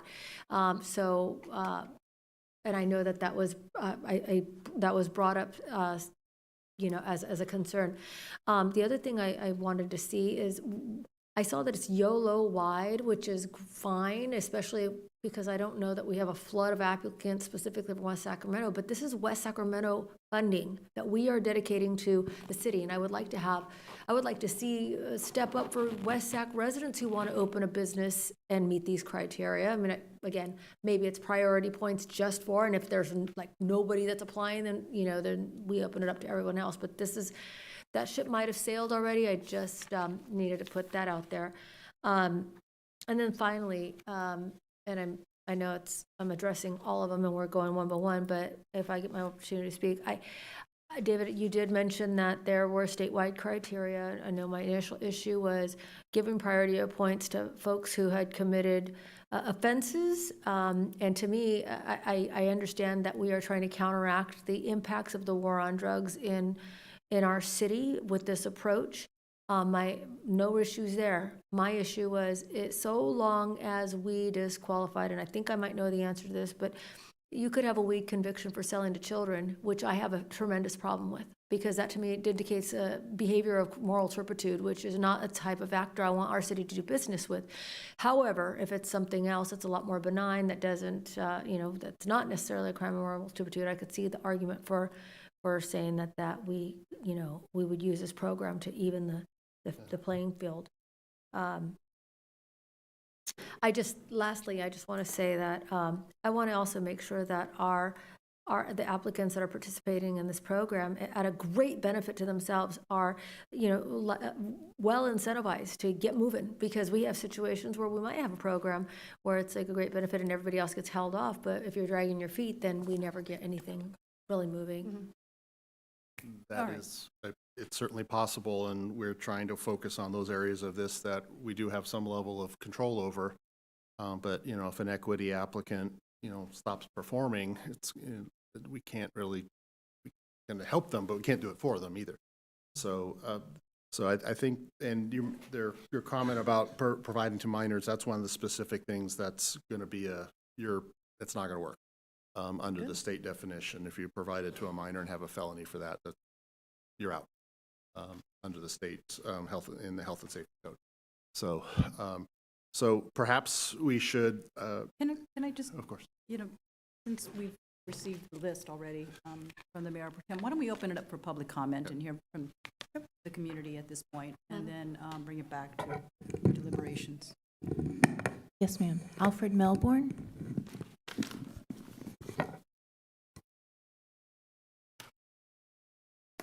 Greetings again, y'all. I just want to applaud you guys and thank you for taking the time that you guys have been putting into this and the definite thought needed when it comes to a social equity program. I'm born and raised in this community, minus my temporary vacation or incarceration. And, this here is an opportunity for someone like myself to be able to help my community and help my family. So I've had a vested interest in this, I mean, from the beginning. You know, it's been quite some time since I have dealt with the weed, but, you know, I know that it is lucrative and that there's income that can be given back to the community also. So, you know, I mean, it's been like I said, a real big interest. And there's a couple of things that I have some questions about. I'll stay close so you can hear me. So one thing I noticed right off the bat is that like the north area, totally in red, you know, that's like boom, that stands out very big right off the bat. And thank you, Mayor Pro Tem, for pointing out that the rivers should not qualify as a social equity or disadvantaged. You know, I'd be quite surprised to find one of my friends living in there. Well, actually, I do have a friend living in there. But you know, yeah, and the panel situation is going to be a tough one for you all to put together, you know, because some unbiased folks that are going to be making a big decision, you know, for someone in the community. But I will say that equity first and foremost, without a doubt. This is a numbers game. And no matter how much of a head start you try to give somebody, if we don't have the resources, right, and support, like as being a real partner, then, you know, as soon as the general applications get approved, they're gone because they got the money to do X, Y, Z right off the bat, and they've already thought it out. They've got the game plan already. So someone like myself that would be submitting as a social equity applicant first and foremost, you know, don't have the resources to do all that. So having a strong partnership, seeing that a lot of the other programs have either failed or fallen short. I do have some questions around the past convictions and disqualifying. I would, you know, if we're staying along state lines and, you know, those of us that have committed crimes in the past or have served our time and been returned to society or to the community and have been doing well so that, you know, you can be able to participate in a program like this and take advantage of it. And I won't mention all the other great work that I personally would like to do, but you know, this would be a golden opportunity for someone in our community for sure. Thank you, guys. Thank you, Mr. Melbourne. Joe Romero.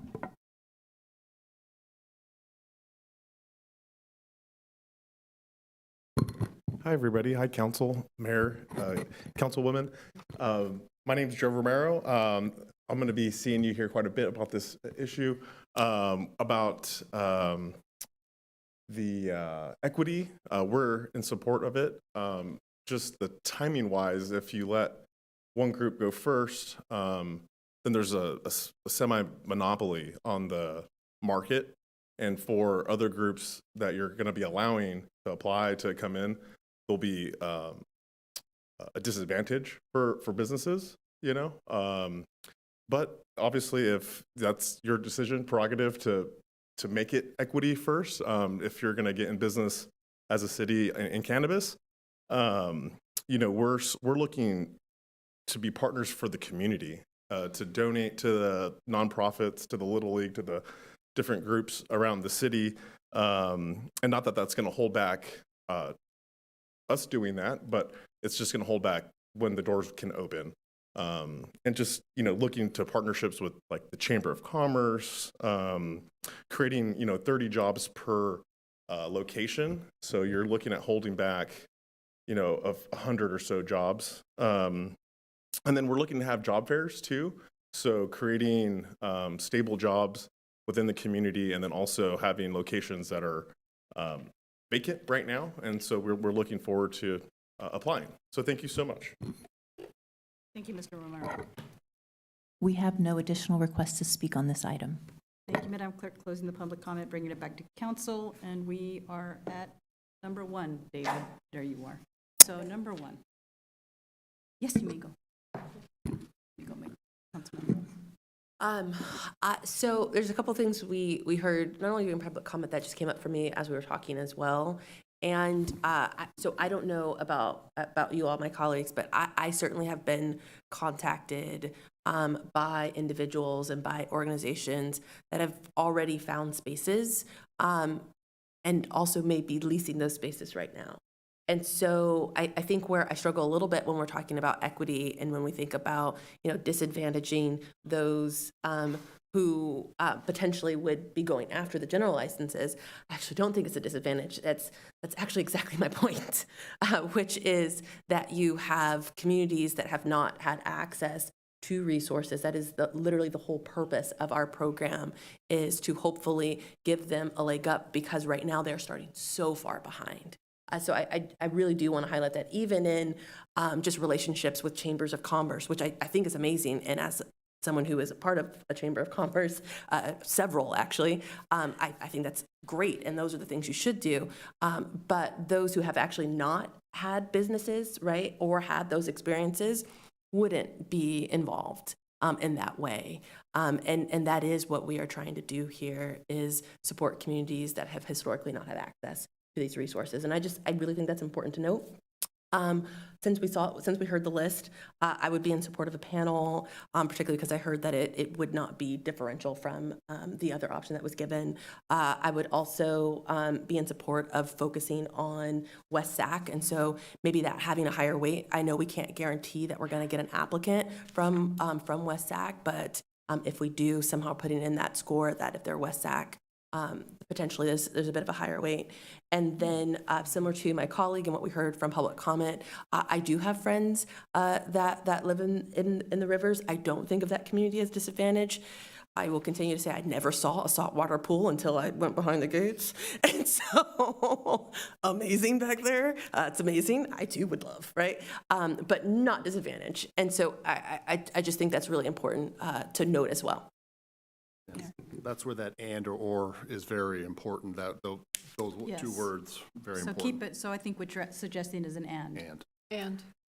And I just, with the and, if we have the and, does that also, I don't know if that is actually, because even if we include the and, can't you still get priority points if you live in that area? I don't think the and actually helps us here. And also assuming you live in that area and your household income is about $70,000 a year, or less.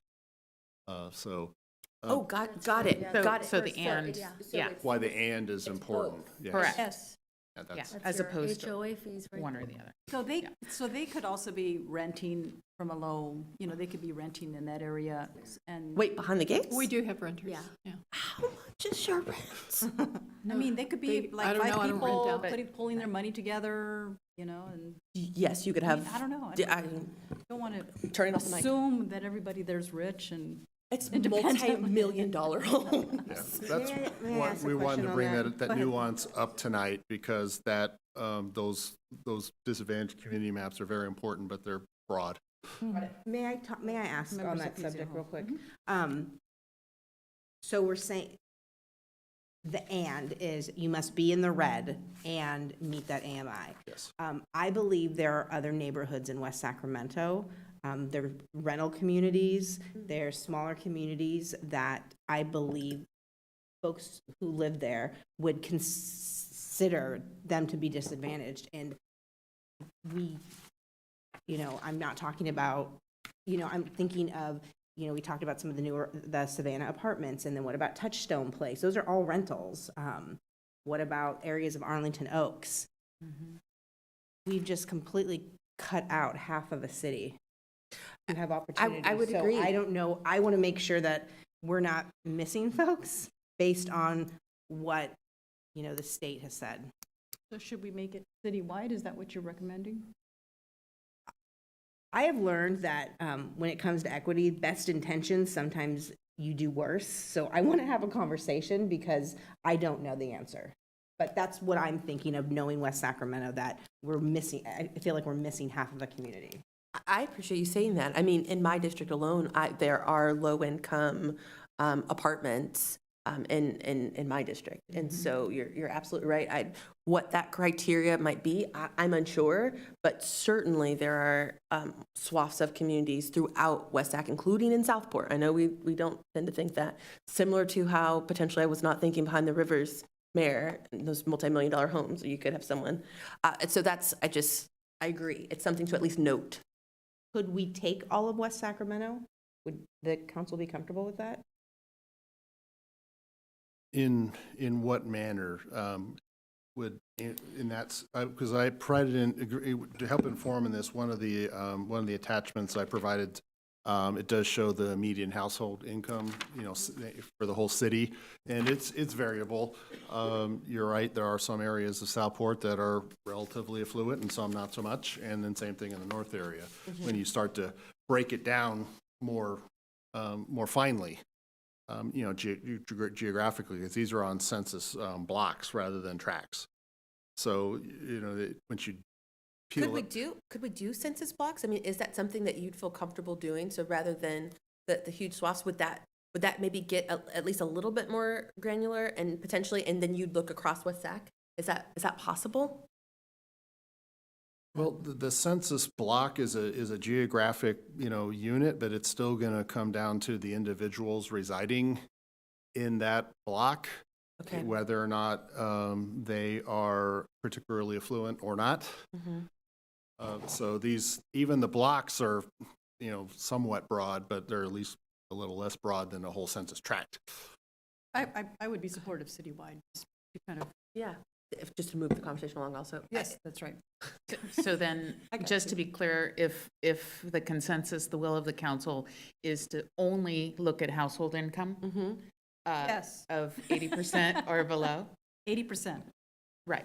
And 80% so I works. have the chart up here for Yolo County and what that looks like for families of 1 through 8. So we can do that. So we can the- demonstrate that very easily. So, and this still is in compliance with the state standards, right? California standards is 80%. Yes, they have also applied 80% AMI. Okay, great. So we got that one done? Box check, David. So that will go Panel? to I our believe- definition. I'm sorry, to correct the record, I think in the staff report it says it's 60%? It does say for 60 on page 3, DCC? but then on the slide it said 80, and so I just assumed that we were Oh, holding a. I apologize, the DCC version is 60. Oh, Okay. it's 60. I Okay, apologize thank you. for that.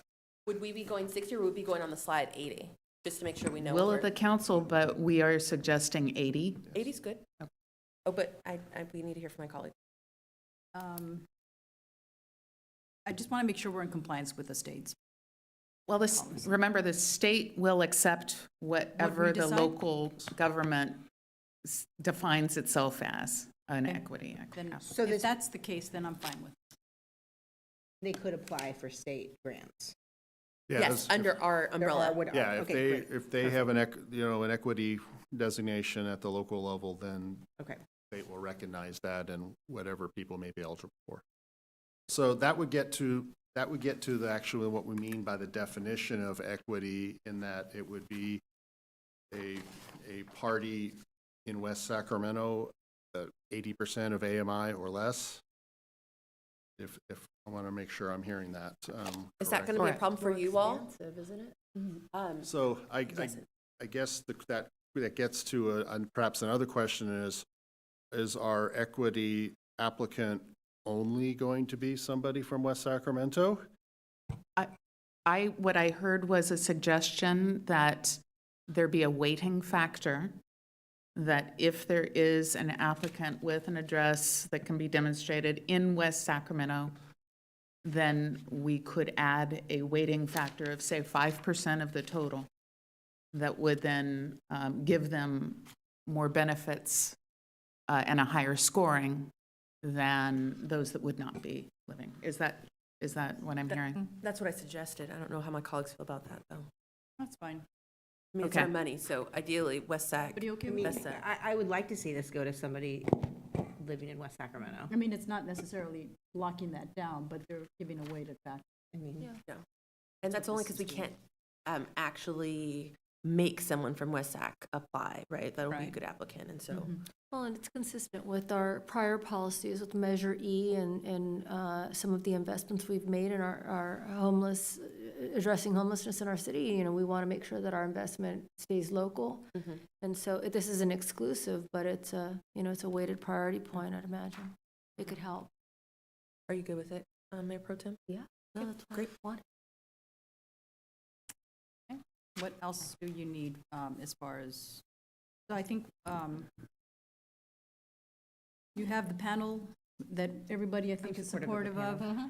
And then the criteria for eligibility. Oh, the timing. And the timing is the one that I think for the general. Yeah, the timing of accepting general applications. Was that the Well, outstanding no, we point? get the timing of the LOI too. Yeah, that's part of it. We have proposed that would be something with the letter of interest or greater by the time those applications are scored. That's certainly something that could come.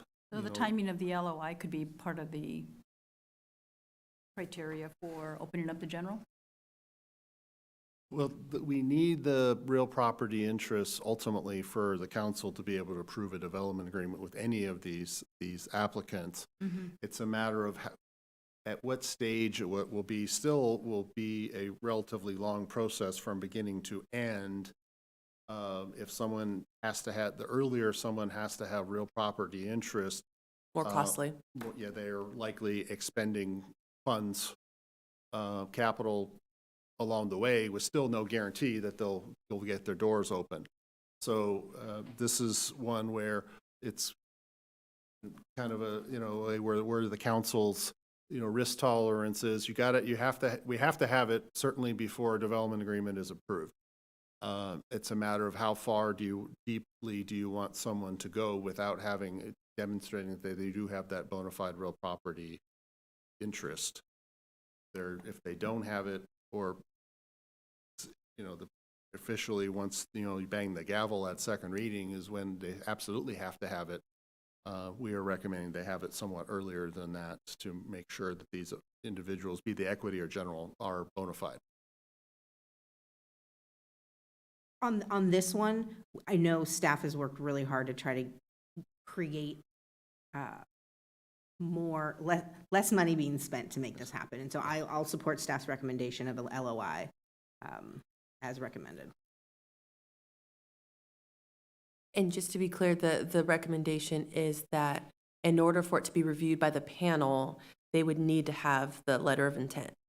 I just want to make sure I'm. Yeah, that would be the minimum level of real property interest. So if they come in the door with a lease already, well, so be it. But at least a letter of intent would be the minimum we would need at that stage. Just to interject a little bit. Yeah, no. Actually, we're calling for it not before the panel interview, because they're going to be through the process essentially from that point. We are suggesting before we ship them out to the subject matter experts to evaluate them at that first step for the merit-based portion of this is when they need to have some level of commitment from a property or of a property, just so we don't go down a road and then have to go all the way back because they didn't really have a property nailed down. I think that makes sense. And then a letter of intent doesn't necessarily mean that you're paying a lease. Correct. Right? It just means you've at least gone through the process of talking to a landlord or something, right? Sure. Yes. Right.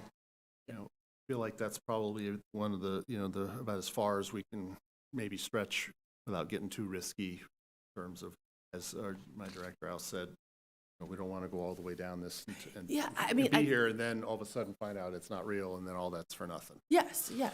It's like dating someone who's not available. You don't want to do that. Right. That's an example. So if there's consensus on that topic, then based on my list, we're back to that When should the general larger conundrum, if you will. So staff would propose that there be perhaps a certain time period established from whenever the equity program, hits the street. Some time period after that is when we would submit the general or start accepting the general. Yeah, I would suggest a date certain so that there's an expectation in the market that there will be a date where they know that the city will be opening up consideration for the application, as opposed to linking it to wherever the equity applicant is at in any given process. Because there's so many unknowns as to linking the equity applicant process to the general, that I would suggest that would leave a lot more uncertainty in the market. That makes I sense. get A it. date certain. I get it. A date, yeah. So I think I heard that, I was worried that 6 months was not long enough, and then we got 12 months is too long. And so I don't know if splitting the difference of 9 months is what we could I back think a date into. certain is So different than. let's back it, like, so I'm thinking we back into You're backing it into if- the date. Yeah, I got Based you. on, what was that, March, April-ish? Call it April, just to, April. Yeah, it's Just a in bit of a case. wag, but yes, January? let's say March to April. It's actually January 1st, or January-ish. A date certain, number one. Yeah, I mean, Right? we put that as a table talk, turns point of out discussion. the February math 1st. maths. I There we mean, go. I don't know if February 1st, I don't know, because of January and the holidays and whatnot, February 1st, 2025 is the date. February 1st. Martha just wants a date. The mayor I just mean, I wants a totally, date. I totally get it. Yeah, I can do too. And Councilwoman Cepeda, you're referring to when we would accept the general, is that right? When We we could also launch say that's a the, staff retreat, general. but that's okay. Because they'll be working on our staff retreat items after that. I mean, so it doesn't really matter anytime. Okay. They'll always be busy and, handling multiple items at once. So I think it's just a matter of giving them a time certain Got a long runway. They should be good. and a long runway. Yeah. So, yeah. So are we saying February 2025? I see When? you counting, council member. I mean, 9 months is if we launch in April, it would be February. I don't know. Yeah, okay, well then let's do that. February 1st. Are we, You Mayor? comfortable with February colleagues? 1st? For the general? February 14th, Valentine's Day? No, just. February 1st is fine. That. Our mayor says yes. We're good with February. All right. And so we will endeavor our best That's to a get Thursday. we'll get the equity applications out Councilmember Alcala first. has a quick. I'm sorry, Ms. I'm Councilmember sorry. Alcala. Let's finish this discussion, but it is a follow-up to something that did occur publicly in September when we had the discussion on cannabis. So I do want to follow up with With the separate something. question. Okay, so let's just finish this discussion. All right. I'm fine with February. Okay, is everybody okay with February? Mayor Pro Tem? I know you wanted it. It's a long time coming. I know. Did you want it December 1st? That's okay. Okay, I think we have a consensus of Yes. February 1st. That checks the 4 boxes that I believe we needed tonight, so thank you Thank very you. much. Thank Good you. job, team. Yay, we did it. All right. Councilmember Alcala. I do have a question. Back in September, staff recommendation was to pull a license for one of the businesses. It's a female-owned business. Yes. We gave a reprieve on the condition that payments would come up to date. How is that? I am not aware of any payments having been received since we had that meeting. I know our finance director did send out a summary letter of everything and itemized out just very recently, perhaps as early as this week. So, but to my knowledge, we have not received anything from those parties since the council meeting where we discussed that item. Is that due to come back to us soon? Yeah, the deadline was December 31st for them to bring everything current. So if that doesn't happen, presumably we would bring that back to you in January for additional consideration. All right, thank you. Anything else that you need clarification on? That is all. Thank you all very much. Thank you very much, David, and thank you so much to all the staff that have worked on this. So next we have under item 13, economic development is considering the first reading of ordinance 24-3 regarding Black Pine 440 West LLC development agreement. And our economic development and housing community investment manager, Katie Yancey, will present. Good evening, Madam Mayor. Jennifer, do you have my PowerPoint presentation? Yes, I did.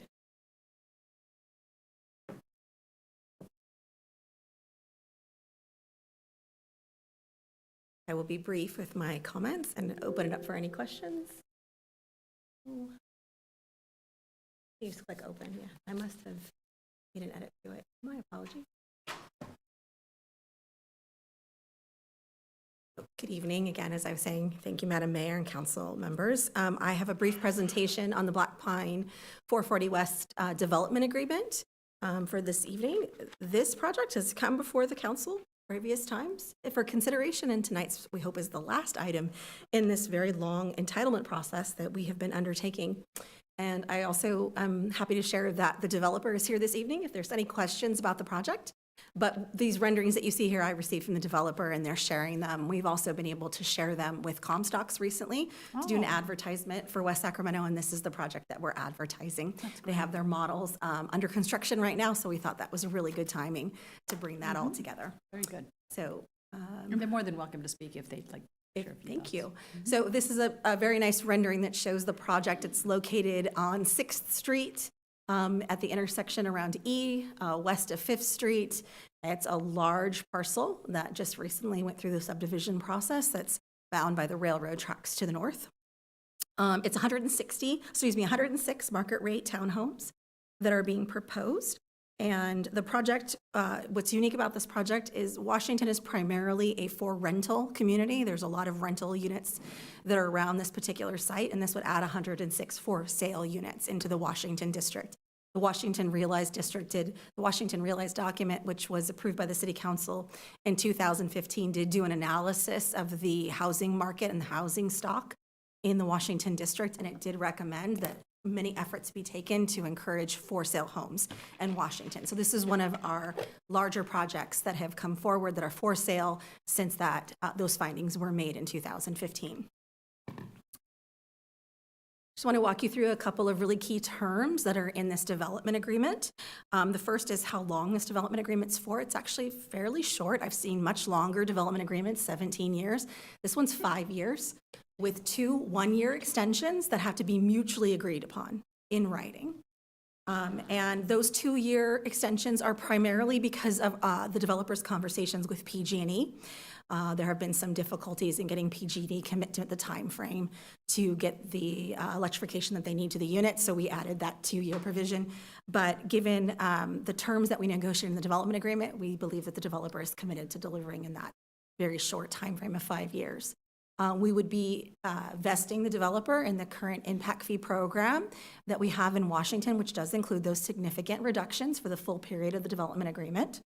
And we would also be working with them for a neighborhood park, some enhanced frontage improvements on East Street, and for their participation in O&M for the park, which I will walk you through further.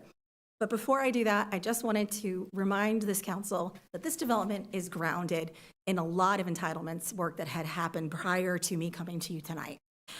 There were 2 subdivision improvement maps that were approved. There was a planned development permit that was approved. There was a conditional use permit that was approved, a subdivision improvement agreement, and a private roads agreement. So this has been vetted through a lot of different processes, and then some of the plans I'm going to show tonight have actually gone through full design and have been approved by our development engineering department. So wanted to bring that for you, that this rests on a pretty solid foundation of certainty and realism as I bring this forward to you with these last items.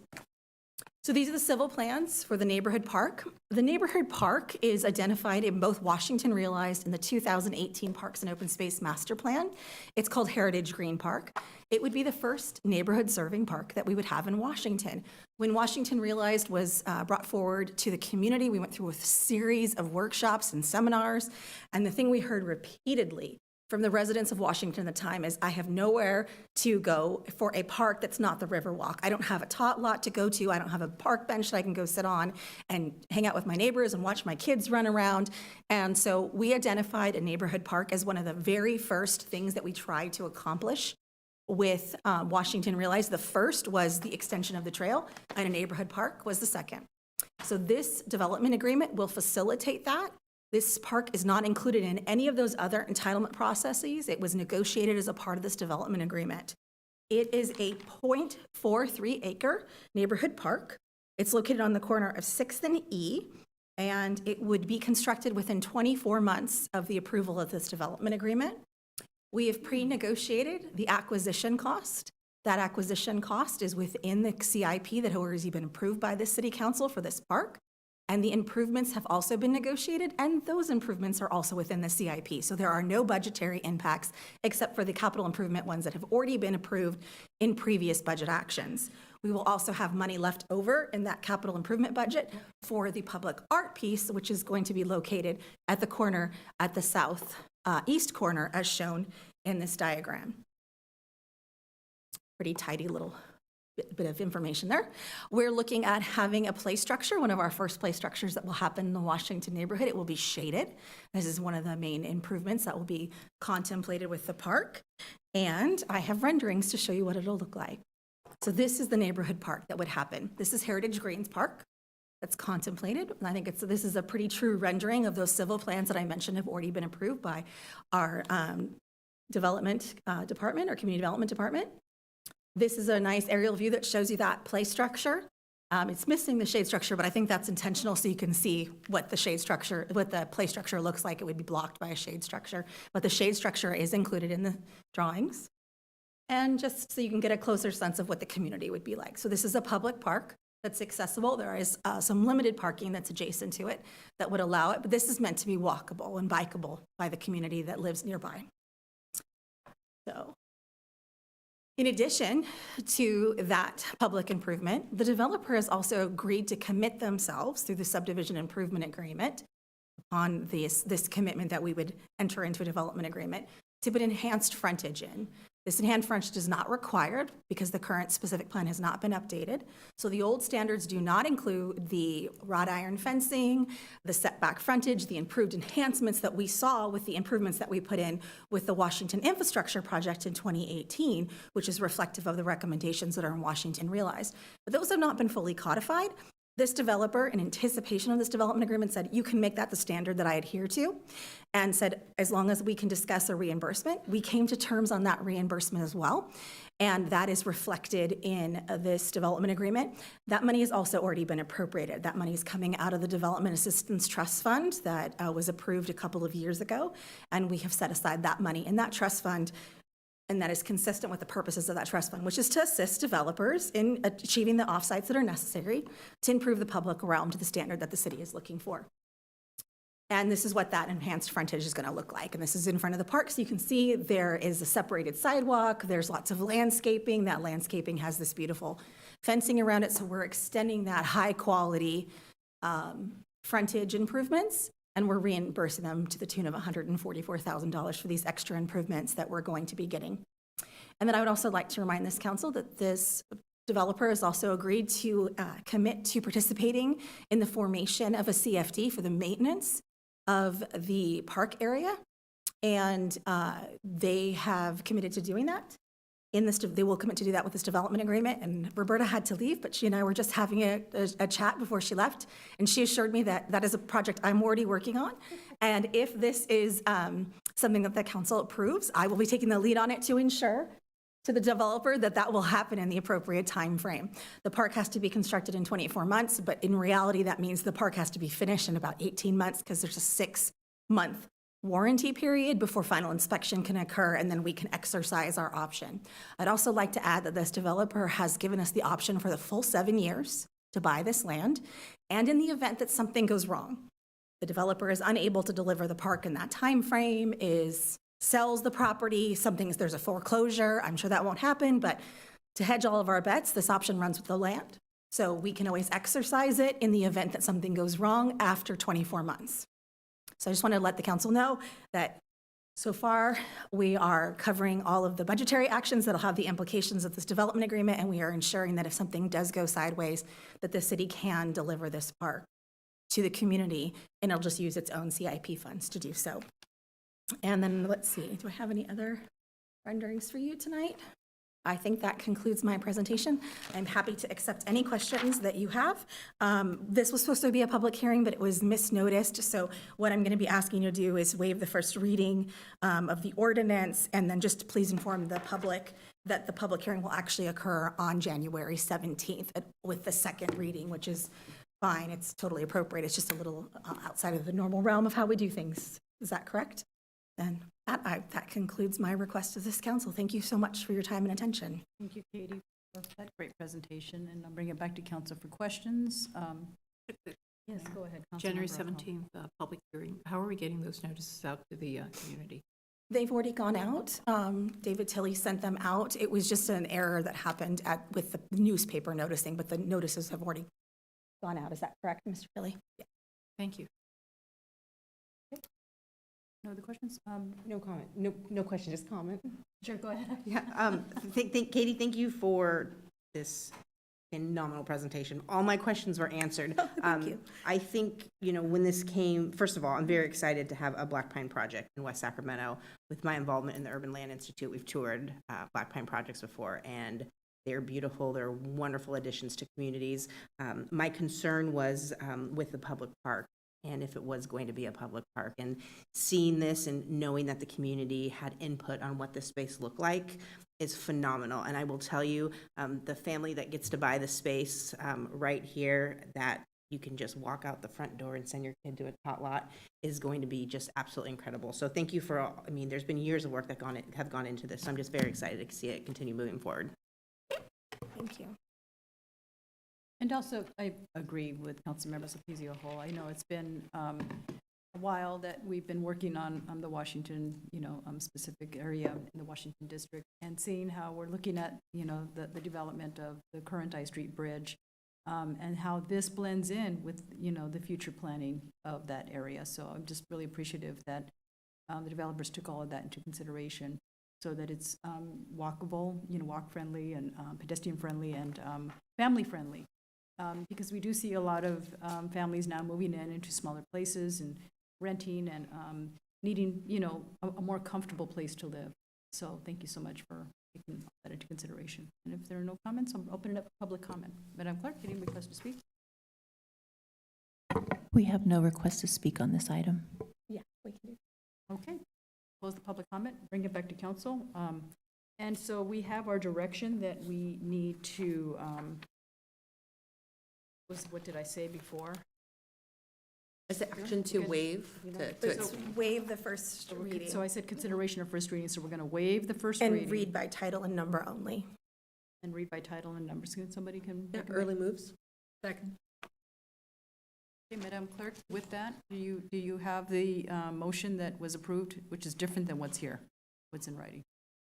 Katie, do you want to repeat that? Yeah, so the recommendation was to receive my presentation and take any comment from the public, and to waive the first reading and read by title and number only ordinance 24-3. Okay. And then, as I said earlier, inform the public when the public hearing will be occurring. We will have a public hearing January 17th for the second reading. Correct? I believe the recommended action is correct. Yeah, that's what I was. Yeah, that is correct. That's Yeah. the exact the recommended action is correct? Yes, it is. It is. Lost. Okay, No, Katie. I apologize. I didn't mean to create any that's confusion. exactly what I just said. Nope, you are, we're just doing the public hearing slightly out of order, but the recommended see. actions are correct. Yeah, Okay, this good. would Well, be the a great recommend- one for I move the recommended action. Let's move the recommended I action. move the recommended action. I'm I sorry, like did that. somebody Thank you, second sir. already? I did. Oh, Councilmember Alcala seconded. Okay, Madam Clerk? Councilmember Sulpicio Hall. Aye. Councilmember Early. Aye. Councilmember Ocala. Aye. Mayor Pro Tem Orozco. Aye. Mayor Guerrero. Aye. This item is approved. Thank you. Thank you. Next item is 15 under community development, is consideration of amendments to the general plan, mobility element, and related specific amendments to the bridge district specific plan. And we have Mr. Seamus Laffey, our community development senior planner, here to present. Good evening. I'll wait for my slideshow to come up.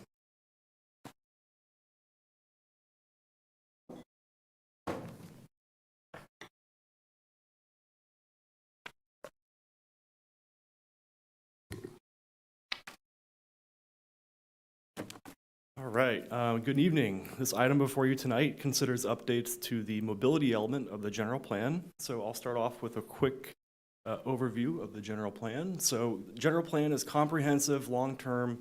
It applies citywide. It reflects the community's values and vision. It's composed of a series of elements, and the mobility element is one of those. It was last comprehensively updated in 2016. The City Council has recently heard the housing element, but last holistically updated in 2016. So the mobility element contains goals, policies, and implementation programs related to the city's circulation network and transportation network. There are policies related to multimodal transportation, vehicle miles traveled, public transit, cycling, walking, parking, goods movement.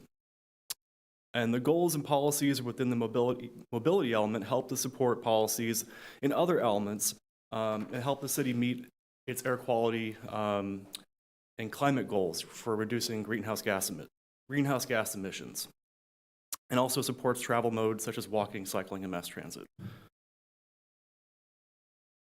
So the real reason this project got started was to incorporate the circulation geometries within the Pioneer Bluff and Stonelock Reuse Master Plan, the Washington Realized Sustainable Community Strategy, as well as the Broadway Bridge and I Street Bridge Replacement Project. Those were already approved by City Council, so really we need to get those into the general plan. It is also being amended to include vehicle miles traveled, otherwise known as VMT, which is the most common way to measure vehicular travel demand, and it is the metric that is now being used in the California Environmental Quality Act to determine a project's transportation impact. So the map up here is the city's VMT, and this is within the attachment 1, the policy document. So the green indicates VMT in the city that is below the regional average, and when you get more towards the red, it's higher than the regional average. So this is a challenge when you have large development projects in Southport. Their VMT numbers come in higher than the regional average, which could be it is a significant impact under CEQA. So this document includes options for how to reduce that VMT. So that's one of the implementation programs that's recommended tonight. One of the other policy updates is including a Vision Zero policy, and that is mobility or M-2.13, and that really is it's a policy for by 2040 not having any traffic fatalities. So that would require a comprehensive safety action plan, and how do we really make our streets safer for pedestrians and cyclists so that there's no longer any traffic fatalities. Just wanted to highlight that. That's going in there as well. And there's also some implementation programs. But really, you know, it's a cleanup. A lot of what's in here has already been approved by City Council. So really it's cleaning it up. And while we have the policy document open, it looks like there's a lot of track changes in there, but a lot of it's cleanup to really the best practices. So one of the other things I want to highlight here is the circulation diagram. The Pioneer Bluff and Stonelock Reuse Master Plan that was approved by City Council, I think in 2018, shows a new street network through Pioneer Bluff, but also shows Reaver Street extending the Tower Bridge Gateway, and also continuing north to the city's transit center along Berkeley.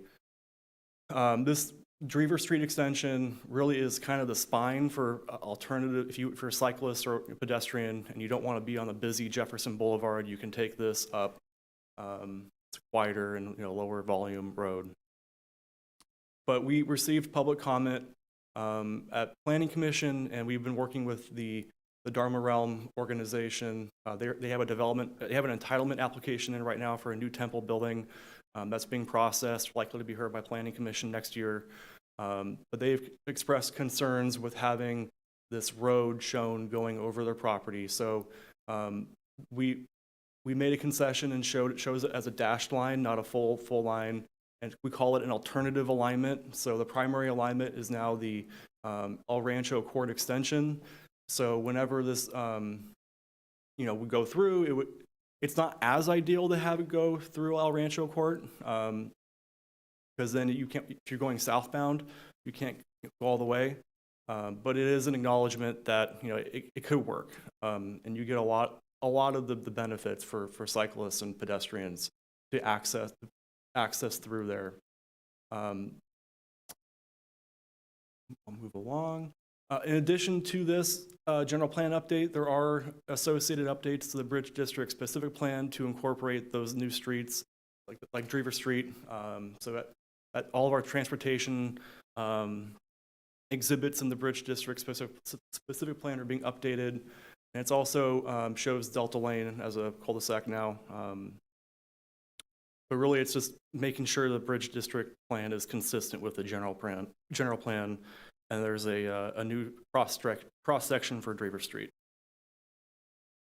So with the action, there was a supplemental environmental impact report prepared.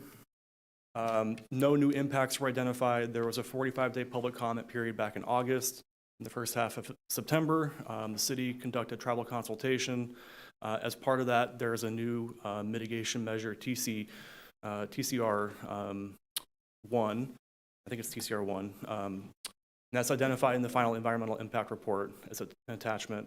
Really just acknowledging that when the general plan was last updated in 2016, that was not a resource area under CEQA. There wasn't a tribal cultural resources. So we are acknowledging that and putting that mitigation measure in there. Really what it says is we need to follow current state statute. So tonight is first reading. This item also had a noticing issue with the paper. So when we return for second reading in January, that would also be the public hearing. This concludes my presentation. I look forward to your questions. Thank you, Mr. Laffey. Bring it back to council for questions, comments, thoughts. Two Councilmember questions. Alcala. Dharma Realm, the proposed to go through its private property, are you getting easement? How is that working? Yeah, so there's a lot of roads in our general plan that are proposed or currently existing that show roads over property where there's not a road existing yet.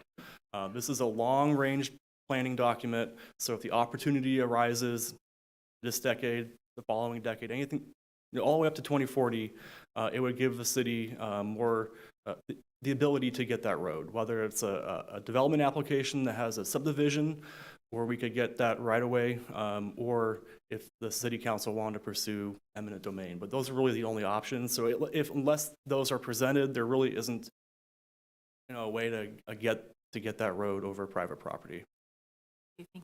Just one more question. You said you had tribal consultation with who? Yeah, so the city conducted tribal consultation.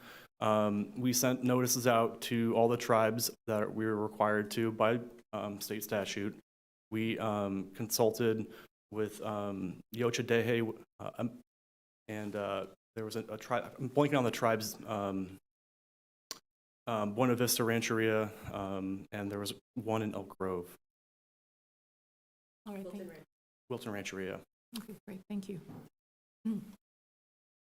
Another question. So I have a question regarding, I saw that you're focusing on the Bridge District and the locks. So I wanted to find out how it went far down to the deep water channel amendment. M9.8 on page 19 or 602 of the entire agenda. How we got to where we removed the language and future maritime businesses. That one sentence. Could you repeat the policy? So it's M-9.8.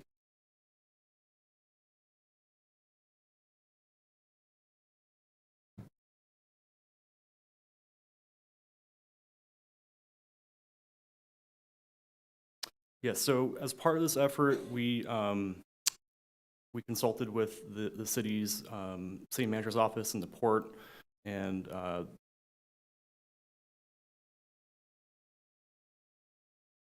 yeah, so that the words "and future" was stricken out, recommended to be stricken out, just to simplify it. But yeah, if the council didn't want to cross that out, it's just, yeah, we can Okay. fix it. Yeah. It seems to limit possibilities when you take. And I think you've all heard a business plan from SSA Marine, who's the business part. I don't know if this was discussed there, but if it hasn't been, I think it's premature to do this until, you get something. I mean, we could end up in this place at some point, but we could put it back in the future. Yeah, so we'll take it off for now. Thank you. And So to be clear, you're adding it back in? Just want to make sure we're on the same page. Correct. We would not strike out and future. So Perfect. if that could be made as part of the action, then when we return in January, that would no longer show stricken out. No other questions? I just had a clarifying go ahead. question. So just to make sure, because it's getting late, so I might have had a hard time following. Just to be fair to you, because it's a good presentation, and I appreciate all your hard work on this. We are suggesting that the road, there's an alternative road, and so it wouldn't go through the Jarman property. I just want to make sure I'm keeping up with you. Yeah, let me go back. You lost me ever so slightly Okay. there when you talked about the dashed lines. It's because the picture was so pretty. Oh, I think I turned it off by accident. Well, if we can go back a few slides to the map. Yeah, There we go. so it's shown as, originally we started this effort about 18 months ago. We were just incorporating the circulation geometries in the Pioneer Bluff and Stone Walk Reuse Master Plan. And that showed Drever Street going all the way through and then going over the Dharma Realm property. With this effort, it got changed. It's now an alternative alignment so that if for whatever reason that property changes hands, the Dharma Realm organization is no longer there, the city would be in a better position to make sure that that road goes through. That is the ideal alignment, but we recognize, realities. It's not as likely. Have you talked to the property owners there? Yes. Any thoughts from them? Anyone Yeah, they would like religious institutions to be called out in that asterisk. That as long as there's a religious institution there, that it would not be, the city would not pursue that road going through there. Okay, so meaning while it's under the property owners that is there now, who have been there for a very long time, right? That is considered a religious institution, and so we'd call that out as we won't go through. And then if it were to change hands, meaning to not a religious institution, then that would open us up to the freedom of, I just want to make sure I'm keeping up. Yeah, so like for example, say 5 or 10 years down the road, they decided to move and they sold it to a developer who wants to build townhouses, and that included a subdivision map. If we show it as an alternative alignment, we can get that road. Okay, now I got it. Thank you. I just want to add, I attended the Dharma Realm and did a presentation. I don't know. Oh, great. It is. They'll be having a huge temple there. Probably will prevent. And they'll have a different, I don't know if you guys are going to make public comment or not, but also the entrance and even how it's going to be structured, it's going to be wonderful and a mecca for many. So. Mm-hmm. Right, thank you so much. So at this point, open it up for public comment? Right. Oh, sorry, No, Councilmember. I'm waiting for public comment, because Oh, I know okay, that's Dharma fine. Realm's here, and I want to hear their perspective on this you section. chime in. Before Okay, we're opening it up for public comment now. Tim Campbell, Tim Campbell left. Gage Marchini,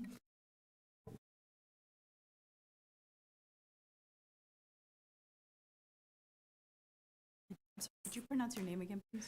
Gage Marchini. Gage Marchini. Okay, thank you. Good evening, Mayor and council members. My name is Gage Marchini. I'm an attorney with the law firm of Abbott and Kinderman, and we represent the Dharma Realm Buddhist Association in connection with their temple project. Here with us today, we actually have two of the bhikshunis of the Dharma Realm, the City of Dharma Realm facility just across the street from where we are today. Bhikshuni means they're ordained nuns within the association. Now, I appreciate this opportunity. We appreciate this opportunity to speak with you regarding this matter. And thank you for your time and consideration and for the kind comments regarding the Dharma Realm Temple project. We want to start off by initially respectfully requesting a continuation of this matter. When we received just a few business days ago the staff report, it contained new language regarding the effects, the potential effects of this on the Dharma Realm project that we have not had an opportunity to work out with staff. Notably on page 2, there are some ambiguous comments about how this would affect the project, the Temple project's consistency with the general plan in light of this retained alternate road going through the property. Of particular concern were some comments that were made at the Planning Commission last month by the supervising transportation planner, wherein he commented that regardless, there's a vision that happens by the city. And so even if the Planning Commission said, well, there's a religious institution at that spot, it doesn't matter. It doesn't matter if it's a religious institution or not, it's a property. As you might imagine, this creates some concern for the Dharma Realm project, and when taken in connection with the ambiguous language contained in the staff report, which seems to imply and leave the door open for the project to be denied on the basis of this alternate roadway, which we just heard from staff is actually the ideal location. We feel that a continuance would be appropriate to allow us to continue to work out these final issues. Alternatively, if the council doesn't feel that's appropriate now, we would ask the council to direct staff to remove the alternate road alignment from the mobility plan update, or if that is not possible, to add in the notation that while the property is occupied and utilized for a religious institution, this road will not be sought, and also issue a finding to that effect, which I have the language on and can share, but I want to be respectful of my time. Thank you. So thank you so much, and please, if you have any questions, we're happy to address them. Thank you. Madam Clerk, any other requests to speak? We have no additional requests to speak on this item. All right, thank you, Mr. Lapp. You can come back. That seems to be a key concern here. What is your response? I'm sure this is not the first time you've heard of it. Yeah, so the language in here we have it provides the city council the most flexibility going forward. So it gives the council flexibility to get this road. If you can modify the language to say if it's still a religious institution, and that development project goes to the Planning Commission. Excuse me. You can basically include in that asterisk that a religious institution, as long as they're there, the city won't pursue that alternative alignment, or you can remove it entirely. Okay. Any member earlier? Sure. Go ahead. Hardest time with this thing. Okay. I think so. Two things. One, I'm curious. When did they get notified? Was it a couple days ago? So we have been dialoguing with them really since they submitted their application, and before that, that was probably at least a year ago. We've been working on their CEQA document for 9 months. They've been well aware of this road, but I think that comment was in regards to the agenda report language, which I sent to them last Friday. But the road going through the property has been well known for a while. I should clarify the road on the map going through the property. Is it actually needed? I don't do roads for a living. So I'm so sorry. I'm wondering, and it harkens back to me like to the I Street Bridge and that project. I'm curious, is it actually, do we have to do it this way? So it provides the optimal, if you were going south, it provides a connection all the way up through Pioneer Bluff, through the Bridge District, to the city's transit center. So if you're a cyclist or pedestrian, this would be the optimal alignment. Or if you're a bus or driving southbound, it's the optimal alignment. And then just so we are working under the same definition, what is What is optimal in your meaning here? So if that alternative alignment's not there, if you were driving south, you'd have to go, and you were trying to get into the Bridge District, you'd either have to go on Jefferson or to the east, all the way down West Capitol. Really, this is about connecting the community, connecting the Bridge District to the city's transit center. So this was what was identified in the Pioneer Bluff and Stone Lake Reuse Master Plan. Ms. Yancey here wants to jump in on that because she was involved in that process. So I'll let her dive more into that. Okay. The design came out of that, that's acceptable. And I can also speak to the how long it's been in the public record. So this configuration was workshopped. Mr. McCoy and I workshopped this to the City Council in January of 2018. We brought forward a complete grid for the Pioneer Bluff and Stone Lake districts because we were needing the City Council at the time to approve the street grid that was going to go into the Pioneer Bluff traffic study. And so Mr. McCoy and I brought forward 4 alternatives, and each alternative had a different way that we were connecting Drever Street to Tower Bridge Gateway. Some of them had no alternatives. Some of them had us going through Ironworks Avenue. The recommendation that we made had it going through Ironworks Avenue. And at the time, the City Council said, we do not like that northern alternative. Please come back with something different. We like this one better, which is what you see today. And so Mr. McCoy and I went back to the Transportation and Mobility Infrastructure Commission in May of 2018. We went to the Planning Commission, I believe. Madam Mayor was maybe a commissioner at that time, but we went to the Planning Commission. They received a presentation that included this information about the street network and this recommended alternative, and then it went to the City Council for approval in June of 2018 with the reuse master plan, the Pioneer Bluff and Stone Lake reuse master plan. The recommendation that was in that plan, it's not an adopted plan, it was just a master plan. So it was a planning document that had a bunch of recommendations in it.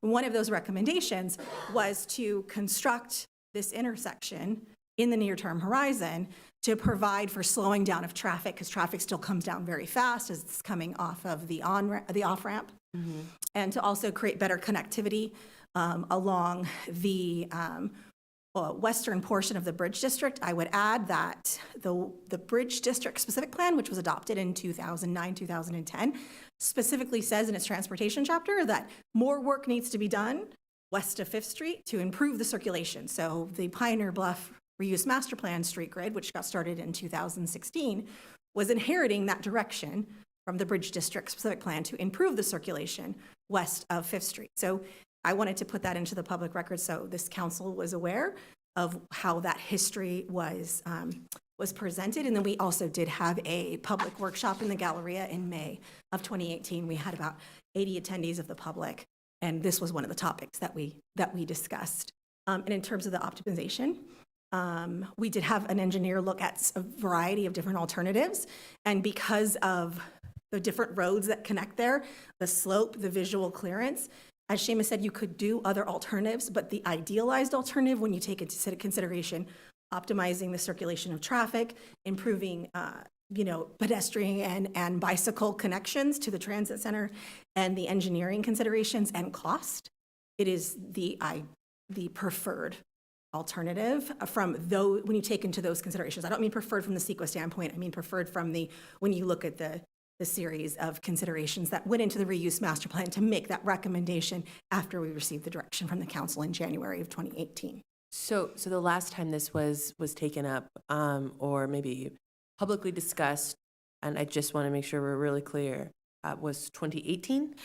Yes, that is correct. Okay. But that's only from my perspective as the project manager from the reuse master plan. I will let Mr. McCoy respond to that, because I believe he's discussed it. And if somebody can answer the question about the alternative language, just for the purpose of getting, so I think what I'm hearing is this language would make it harder for them to get approved for what they're planning. Is that alternative language going to preserve both what you're thinking of and then not be a barrier to get their approval? Because I know in getting things approved, you go through a set of criteria, and I think what they're reading is this criteria is going to prevent us from making that happen.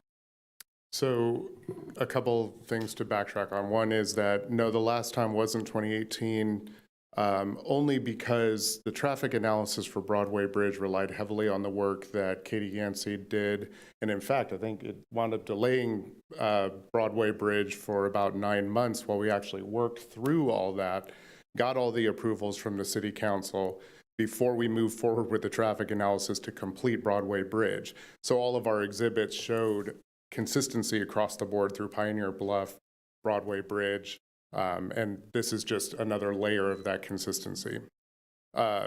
Regarding the optimal discussion, so there's a number of projects that are going to be moving forward here. One is, I'm sure the council is aware, in January I'm going to be releasing an RFP for the LRT BRT master plan, and that's to look at what alignments we are going to take from Sutter Health Park with the light rail extension, ultimately taking us to the Southport Town Center where we own the right-of-way and that we've been envisioning having light rail there since the mid-90s. The big question, though, is how do we get there? You know, as always assumed we'd be going down Riverfront Street. Well, that was when it was a small streetcar. Now it is an actual light rail extension of SAC-RT. So some of these geometries that we had envisioned in the past won't work. I can't turn a train that sharp.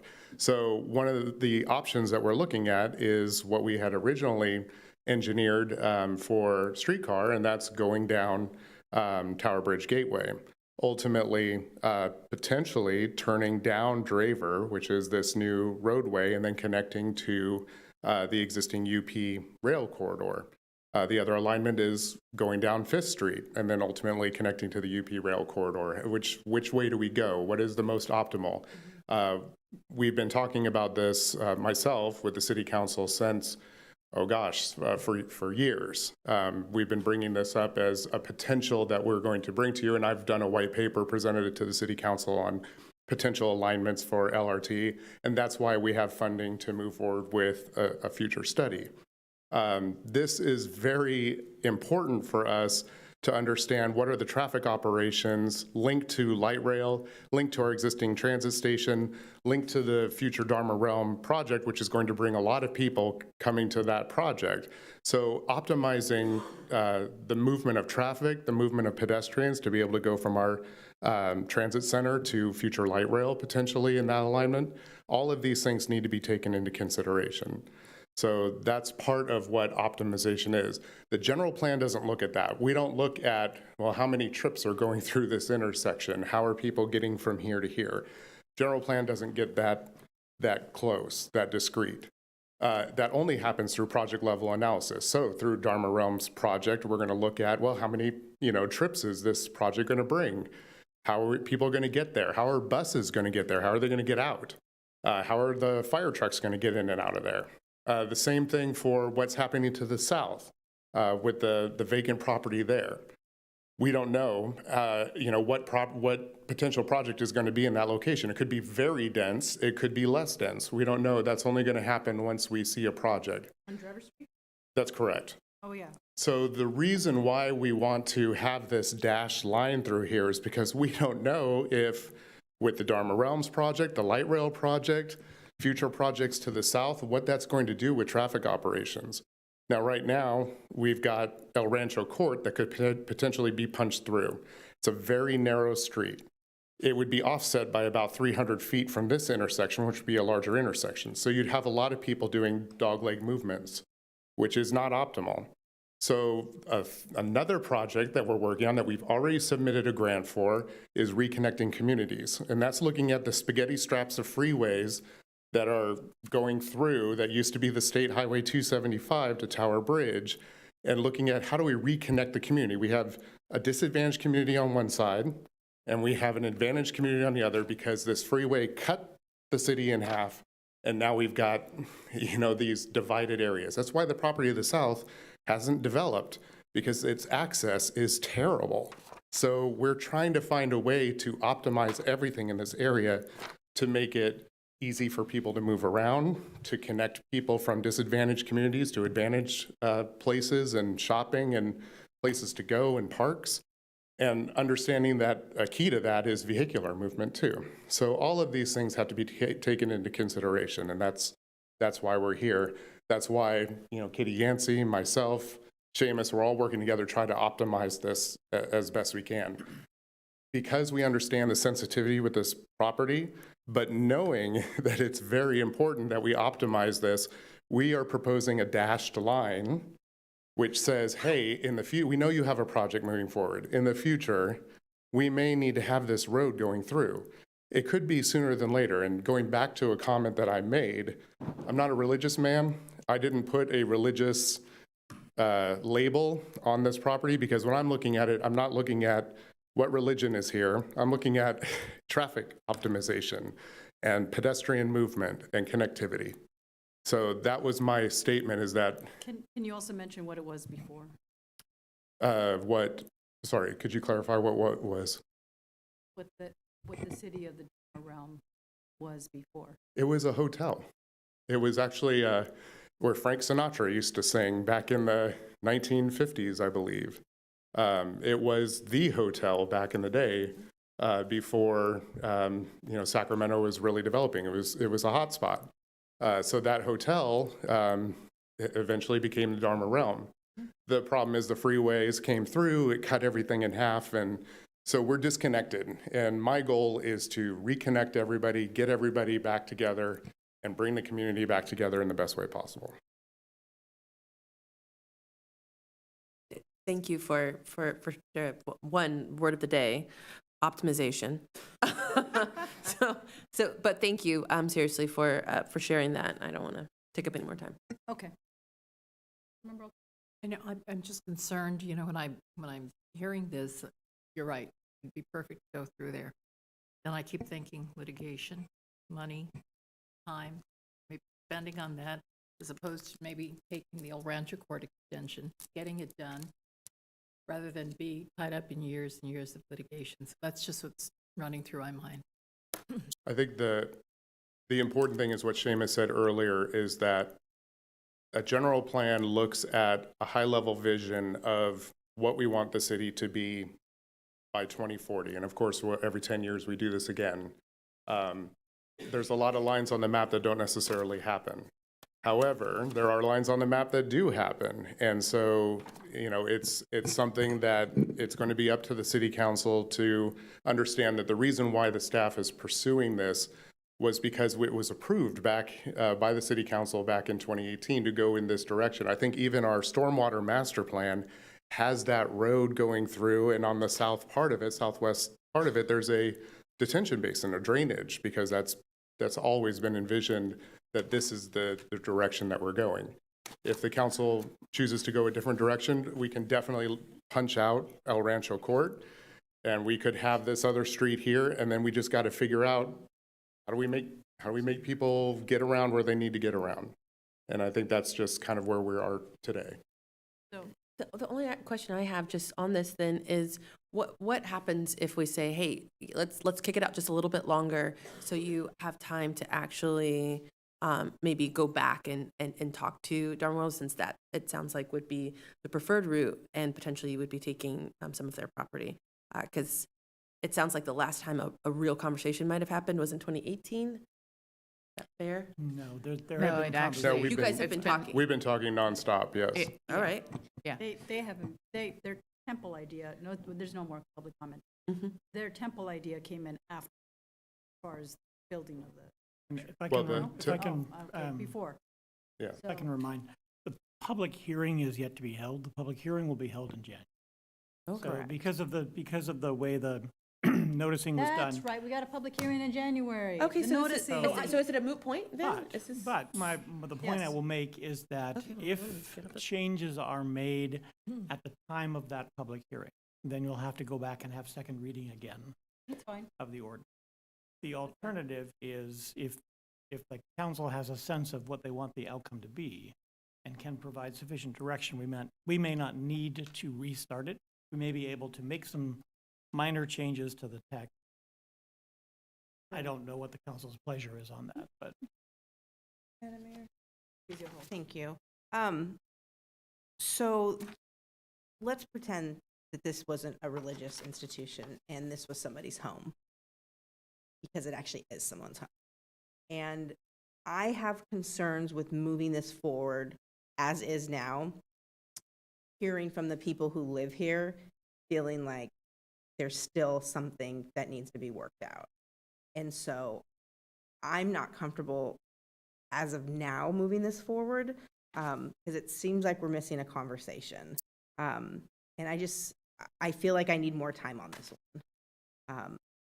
And I think, period. So my understanding is the January 17th public comment period will allow for more dialogue? Is that, so how does that work? How does that, So normally, we have public hearing at the first reading. And one of the reasons to have public hearing at the first reading is that if there are comments made by the public and the council wants to make a change to the document, you can give direction on the change and still bring it back for second reading and adopt. I see. Because of the noticing issue, we're doing the public hearing at the second reading. If council wants to make changes at second reading, you certainly can, but it will necessitate then another second reading. That makes sense. Point is, you can't change an ordinance between first and second. May I ask why we would, if there's the possibility we would have to do a second reading, may I ask why we would continue with this tonight and not just table? Yeah. Are we on a timeline? It really depends on, and I haven't been involved in the discussions. I know there have been extensive conversations with Dharma Realm and their representative. I think that the road alignment that you're seeing is the outcome of those conversations and a recognition on staff's part that there is not likely to be a negotiated acquisition of land across the Dharma Realm's property that would allow that preferred alternative to go through. So hence the note that acknowledges that is a proposed someday future route, which is still, from staff's perspective, a better route for traffic purposes. If council wanted to add some language to that note along the lines of what was suggested by the Dharma Realm's representative, to acknowledge that for so long as that property is used by the Dharma Realm for religious purposes, that alternative alignment will not be implemented. I think that is something that could be added between now and the next one. And the January meeting. Right. We could work through that. I think the only thing that would be missing for me is in adding that, and and this would maybe come out in the public hearing, what would be the impact on things like our light rail extension, right? You touched on it, but you just touched on it. And so some of these like larger projects that we're trying to push forward and actively get funded literally next year, I would just want to know, it sounds like a small like asterisk, but I think it could have larger consequences. And that's not to say that we wouldn't be willing to take those, but we would just need to know what they are. And I don't feel like I'm actually. I have other thoughts. Oh, okay, In addition to that, I'm aware of the Drever Street property there and the interest to develop housing and the difference of how much as far as density. And my concern was the density, like how are we going to get people in and out of that area? There's not many ways to get through. So you're presenting the mobility action plan, which is now giving me some sense of solutions. I think the other reason why we have that density was because of the housing element, and the rationale behind the housing element was to build the density so we can attract grants. So that's been so far. And if we break from that planning, then, we're kind of breaking from what we have been planning on this and receiving grant funding to build, which is a necessity. We have a pro-housing designation. We have, all sorts of, you saw the groundbreaking on the housing out in the same area. So those are the things we forfeit if we are not being careful with our language. And I have one more point. Mm-hmm. I hesitate in using religious institution because it sets a precedent, and I just want to hear from staff on that. Yeah, this is definitely atypical to call out a specific property or to have a dashed line. I don't think, maybe you could say under the current property ownership as a temple building, you know, when the project goes before the planning commission, really what this is about is there's a finding that needs to be made by the planning commission that the project is consistent with the general plan. So they are concerned that if you show this alternative alignment, that there's argument to be made that it's not consistent with the general plan. So if we can, put something in here that it would be under the current paradigm, I think that would hope to bring some consensus. But you're right, yeah, calling out religious institutions and not having a row go through there is it's atypical.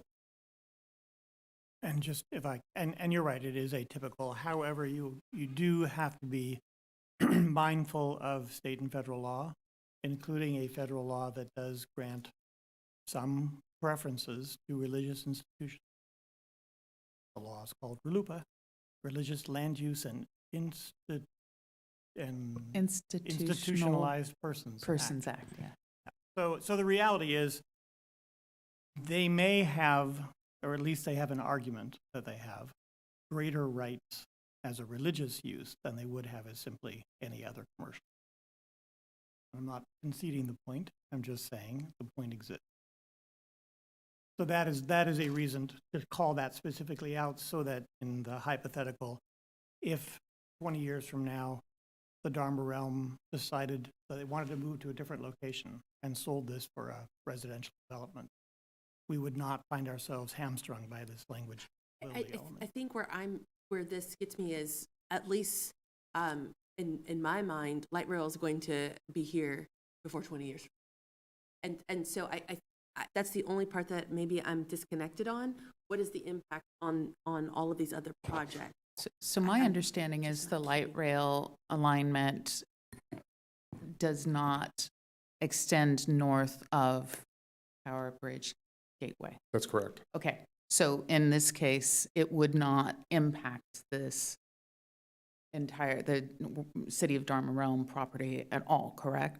The light rail proposed alternative alignment 1, so that would be that alignment going down Tower Bridge Gateway to Draver. The only impact that would be on the light rail, it wouldn't have any impact on Dharma Realm. The only impact would be on the light rail project, and that is folks are having to walk a farther distance to go to the light rail station, and that's the only consideration that we've got is that. So as far as operations, I don't know until we actually start really studying it what the traffic impacts are going to be in the area. So once next year we release the RFP and we start really digging into it, then we'll have a better understanding.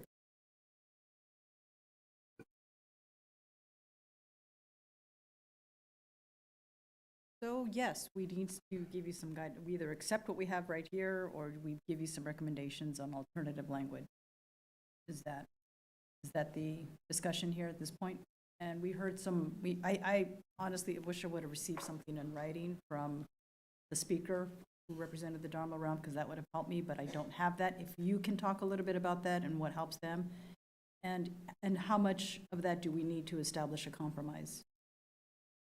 I think some additional language in that asterisk. Okay. We can get to a point where I can suggest some language we can play with, but if you want just to throw something out. Can you point to the page? Thank you. Where's this asterisk you're talking about? It's the circulation diagram in the it's page 11. 11? Yeah, attachment 1, page 11. We have several pages numbers. Attachment 1, I think, page Attachment 11. 1. And it's This one here? Yeah, and the asterisk is at the very bottom. Oh my God. Okay, Yeah. sorry. Can you blow it up somewhere? I can't see it. Okay, I can read it, and it says, note, asterisk, the connection Drever Street north to Merkley Avenue is an alternative alignment. The primary connection in this area would be El Rancho Court to Tower Bridge Gateway. Okay. To which you could add something like, the alternative alignment will not be implemented while the Dharma Realm property through which the alternative alignment would run is used for religious purposes. So that works? All right, then we put that in there. Thank you. Anything else? Okay, so, We will have, it'll come back to public hearing, so we'll have an opportunity to take another bite of this apple, even if the staff really aren't in love with that. what was it? Okay. Approved. Okay. Right, Okay. so, I'll accept a motion to move. Second? Sure, seconded.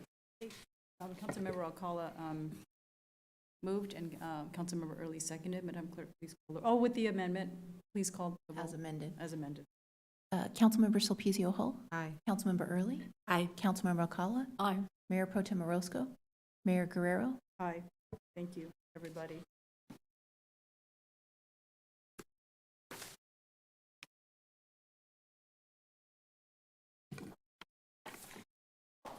Next is item 16 under Economic Development is consideration of resolutions 23-79, 23-85, and 23-90, and other actions necessary to effectuate the public use transfer of certain properties owned by the West Sacramento Redevelopment Successor Agency, parentheses, Broderick Boat Ramp, 2400-2600 West Capitol Avenue, and 485 Lighthouse Avenue to the city of West Sacramento. Ms. Yancey, please present.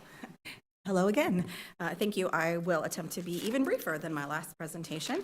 I'm here to close out 10 years worth of work that I've been doing, that I started doing with John Robinson when the redevelopment agency was dissolved in 2012.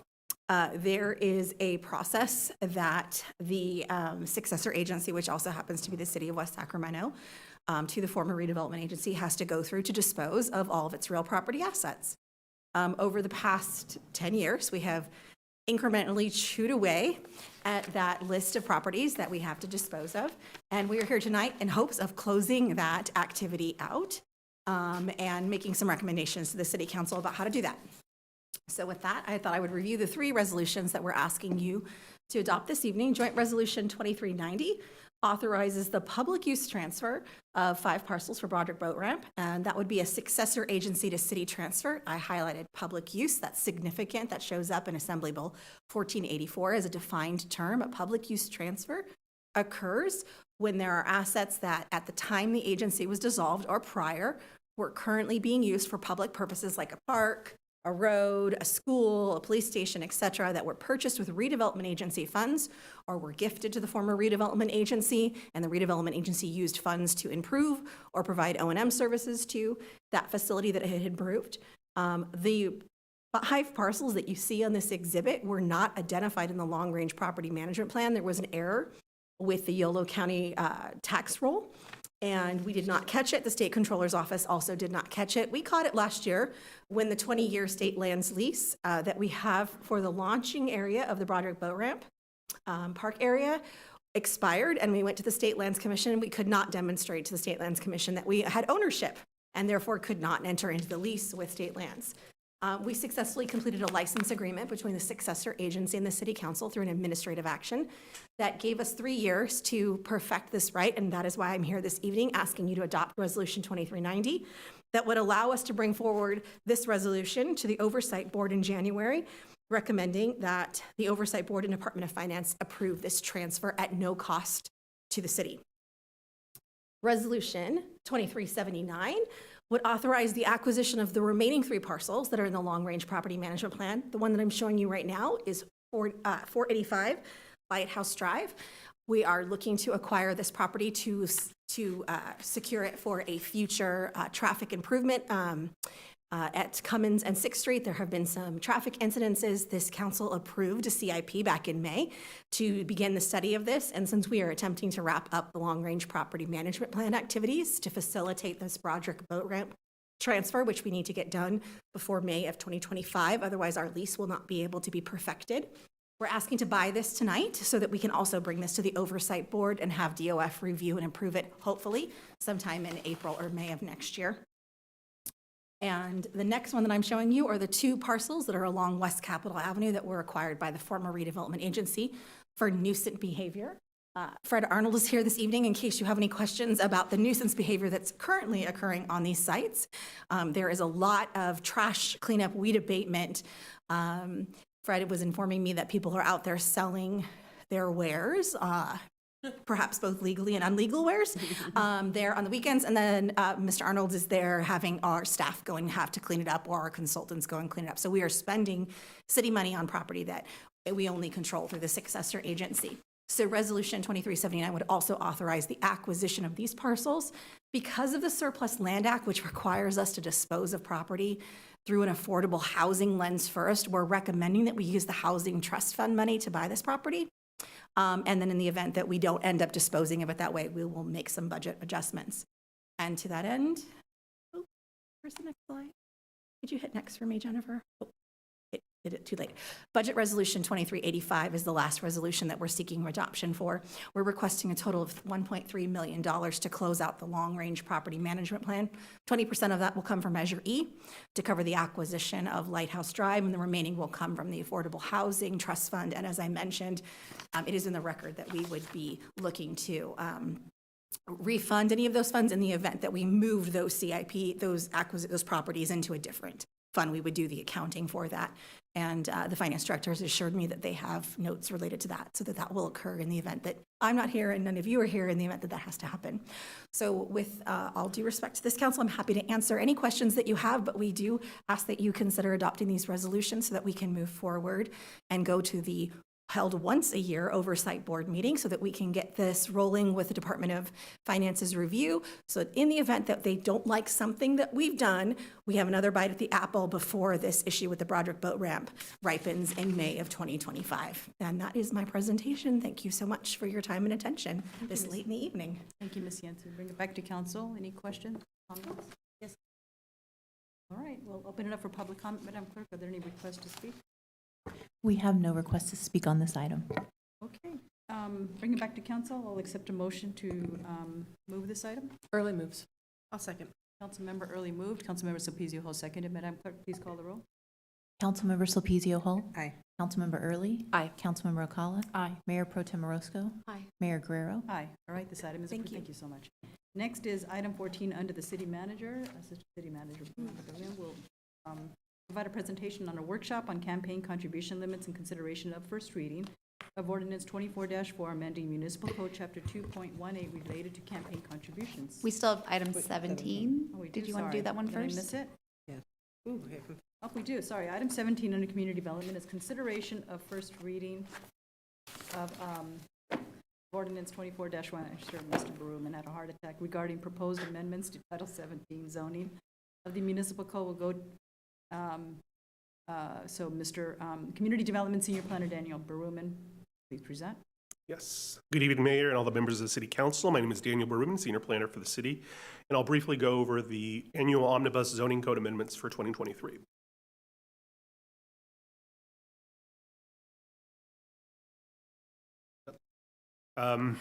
Zoning code, found in Title 17 of the Municipal Code, requires periodic updates to keep up with ongoing changes in the city.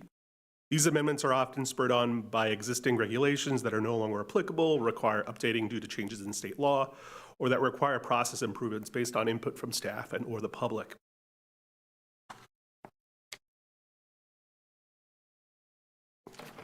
A list of the proposed sections to be amended in Title 17 can be seen here. There are a total of 14 proposed sections of the code to be amended. Based on Planning Commission feedback at the October 5th Planning Commission workshop, staff was instructed to make certain changes to, most notably to Table 1709-020, common open space standards in commercial and mixed-use zones. This was a reduction of 25 square feet per unit of common open space on development projects. Chapter 17.51 and Chapter 17.7, Chapter 17.08040 for emergency standby generators. Staff proposed adding a definition for emergency generators as well as establishing appropriate setback standards. And Chapter 17.38 for the inclusion of interim uses These are land uses that would otherwise not be allowed per the baseline zoning to operate for a limited period of time. The Planning Commission recommended that the City Council review and adopt the zoning code amendments on November 2nd. Since the code amendment process requires an ordinance, the item requires 2 readings with the City Council, tonight being the first reading. If amendments are considered and reviewed this evening, staff intends to take the item for approval at a subsequent City Council meeting, likely on the 17th of January. This concludes my presentation on the annual code amendments. I'm happy to take any questions. It's all right, I'll bring it, open it up for public comment, Madam Clerk. We have no requests to speak on this item. Just bring it back to council, motion to approve this item. Second. Madam Mayor, if I could add one thing, I believe the public hearing will also be held on January 17th. Goodness, So if it's you a busy would day. just That is going to inform be the another public that there will be a public hearing on January 17th. Do we have these separately in different areas? Right? How do we Yeah, I think this was distinguish also between part them? of the noticing issue that was didn't appear on the news ledger, so we have to okay. go back on the 17th for the second reading. Sounds good. Okay. Madam Clerk, okay, Councilmember Early moved and Councilmember Sophia who seconded. Oh, Councilmember Alcala moved and Councilmember Sophia who seconded. I don't mind. No, she moved. I second. Yeah, that is what happened, It's but okay. Yeah. You moved. It's okay. Councilmember I second. Early Whatever. moved and Councilmember Alcala seconded. Did you get that? Got it. Okay, thank you. Councilmember Sapezio Hull? Aye. Councilmember Early? Aye. Councilmember Alcala? Aye. Mayor Pro Tem Orozco? Mayor Guerrero? Aye. Thank you so much. Thank you. Mr. Berlin, I appreciate it. All right, we're back to item 14, Yes. which is a workshop on campaign contribution limits and consideration of first reading of ordinance 24-4, amending municipal code chapter 2.1A related to campaign contribution limits. Ms. Berlin. There you go, my mic's on. Good evening. So the item before you will be a short overview of recent amendments to the Political Reform Act under SB 1439 that directly affects campaign contributions at the local level. And this item also requests amendments to the city's local campaign contribution ordinance. The California legislature passed SB 1439 in 2022, which amended Section 84308 of the Political Reform Act and broadened the scope of the statute by applying the statute's restrictions to agencies whose members are elected by the voters. The Political Reform Act has always contained these so-called pay-to-play rules that prohibited certain campaign contributions that were seen as an attempt to influence the decisions of government officials. But until SB 1439, elected officials in local jurisdictions were largely exempt from these rules. The changes under SB 1439 took effect on January 1st, 2023. In short, Section 84308 prohibits certain officials from taking part in a proceeding involving a license, permit, or other entitlement for use if the official has received a contribution exceeding $250 from a party or participant in the proceeding within the preceding 12 months and for 12 months following the date of the final decision. An official is also prohibited from accepting, soliciting, or directing contribution exceeding $250 from a party or participant in the proceeding for a period of time after the final decision. With respect to the city's campaign contribution limit ordinance, it was first enacted in 1993 in an effort to attain equal ground for local elections and to ensure that contributions made by one donor did not materially influence the outcome of an election. In 2002, the City Council revised these provisions and approved several amendments, including a mechanism which we call the trigger, to increase the $250 limit to a $500 limit for candidates when a candidate contributes more than $2,500 to their campaign during an election cycle. And this was, again, an attempt to attain equal ground for candidates. This portion of the municipal code has consistently generated the most confusion and reporting errors on part of candidates and their treasurers. With the adoption of council districts, this trigger increases the level of confusion and complication. In addition, there have been 10 elections since the trigger was implemented, and with the exception of 2, the contribution limit has been triggered every time. As such, under the current ordinance, candidates would be required to comply with SB 1439 once the limit increased from 200 to 500 is triggered, or when aggregated contributions from related parties exceed $250. Given the requirements for candidate compliance with SB 1439 and for purposes of simplicity and to avoid further confusion, staff is therefore recommending the campaign contribution limit trigger be eliminated and the limit set at $500. A limit of $500 is not inconsistent with the limits of eight other surrounding jurisdictions that generally have either no limit or have a $500 limit, with the exception of Davis and Folsom, which each have $150 limits. Increasing the limit to $500 will, however, require, again, the candidates to comply with the requirements of 1439. As an alternative, council can direct staff not to amend the campaign contribution ordinance and keep the existing two-tier contribution limit with the trigger, or direct staff to amend the ordinance to just make the contribution limit $250 with no trigger. If the latter option is selected, staff will return at a second reading and adoption with an ordinance incorporating that language. If you choose to do nothing, then we do nothing. That ends my presentation. I'll turn it back to the council. All right. Thank you so much, Mr. Lynn. Bring it back to council for discussion. No discussion. Then open it up for public comment. Madam Clerk, I don't see anybody. Anybody? No. We have no request to speak on this item. Okay, bring it back. And so the proposed action is to eliminate the trigger, and then it's automatically 500. So if that's that is the motion that somebody would like to move, Councilmember Early, making that motion, can't tell. Second. Okay, early moves. I'll second. Councilmember Sulpicio Hull, second. Madam Clerk, please call the roll. Councilmember Sulpicio Hull? Aye. Councilmember Early? Aye. Councilmember Alcala? Aye. Mayor Pro Tem Orozco? Aye. Mayor Guerrero? Aye, this item is approved. Next is, I'm finally towards the end. General Administration, Function Part 2. Do we have report from council assignments? Everybody's tired. Yeah. I am, but what I will say, only what I will say is that we have the environmental impact report. I just think it's really important that I continue to flag that for you guys, because again, the 54 days are going to end very soon. November 28th, I think they did have a public engagement for public comment across the street. It went, yep, it was well attended. There is another one in Davis, I think, coming up either this week or next. Again, really important. I will be at Transportation Committee tomorrow for SACOG, who are going to be taking up this item in regards to whether to be a part of the JPA or not. It's just informational.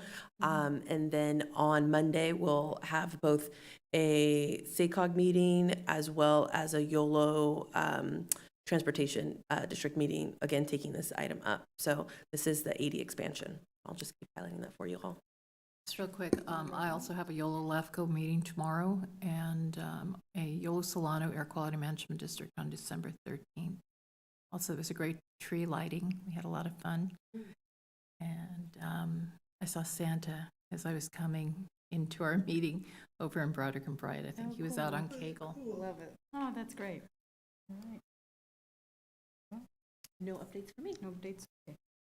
So last week, I had attended the COP28, the Climate Action Summit, and this was the first where mayors included as part of the discussion. So it was a combination of 500 mayors, governors, and other local leaders from over 60 countries who gathered, and out of those, it was 30 U.S. mayors who participated.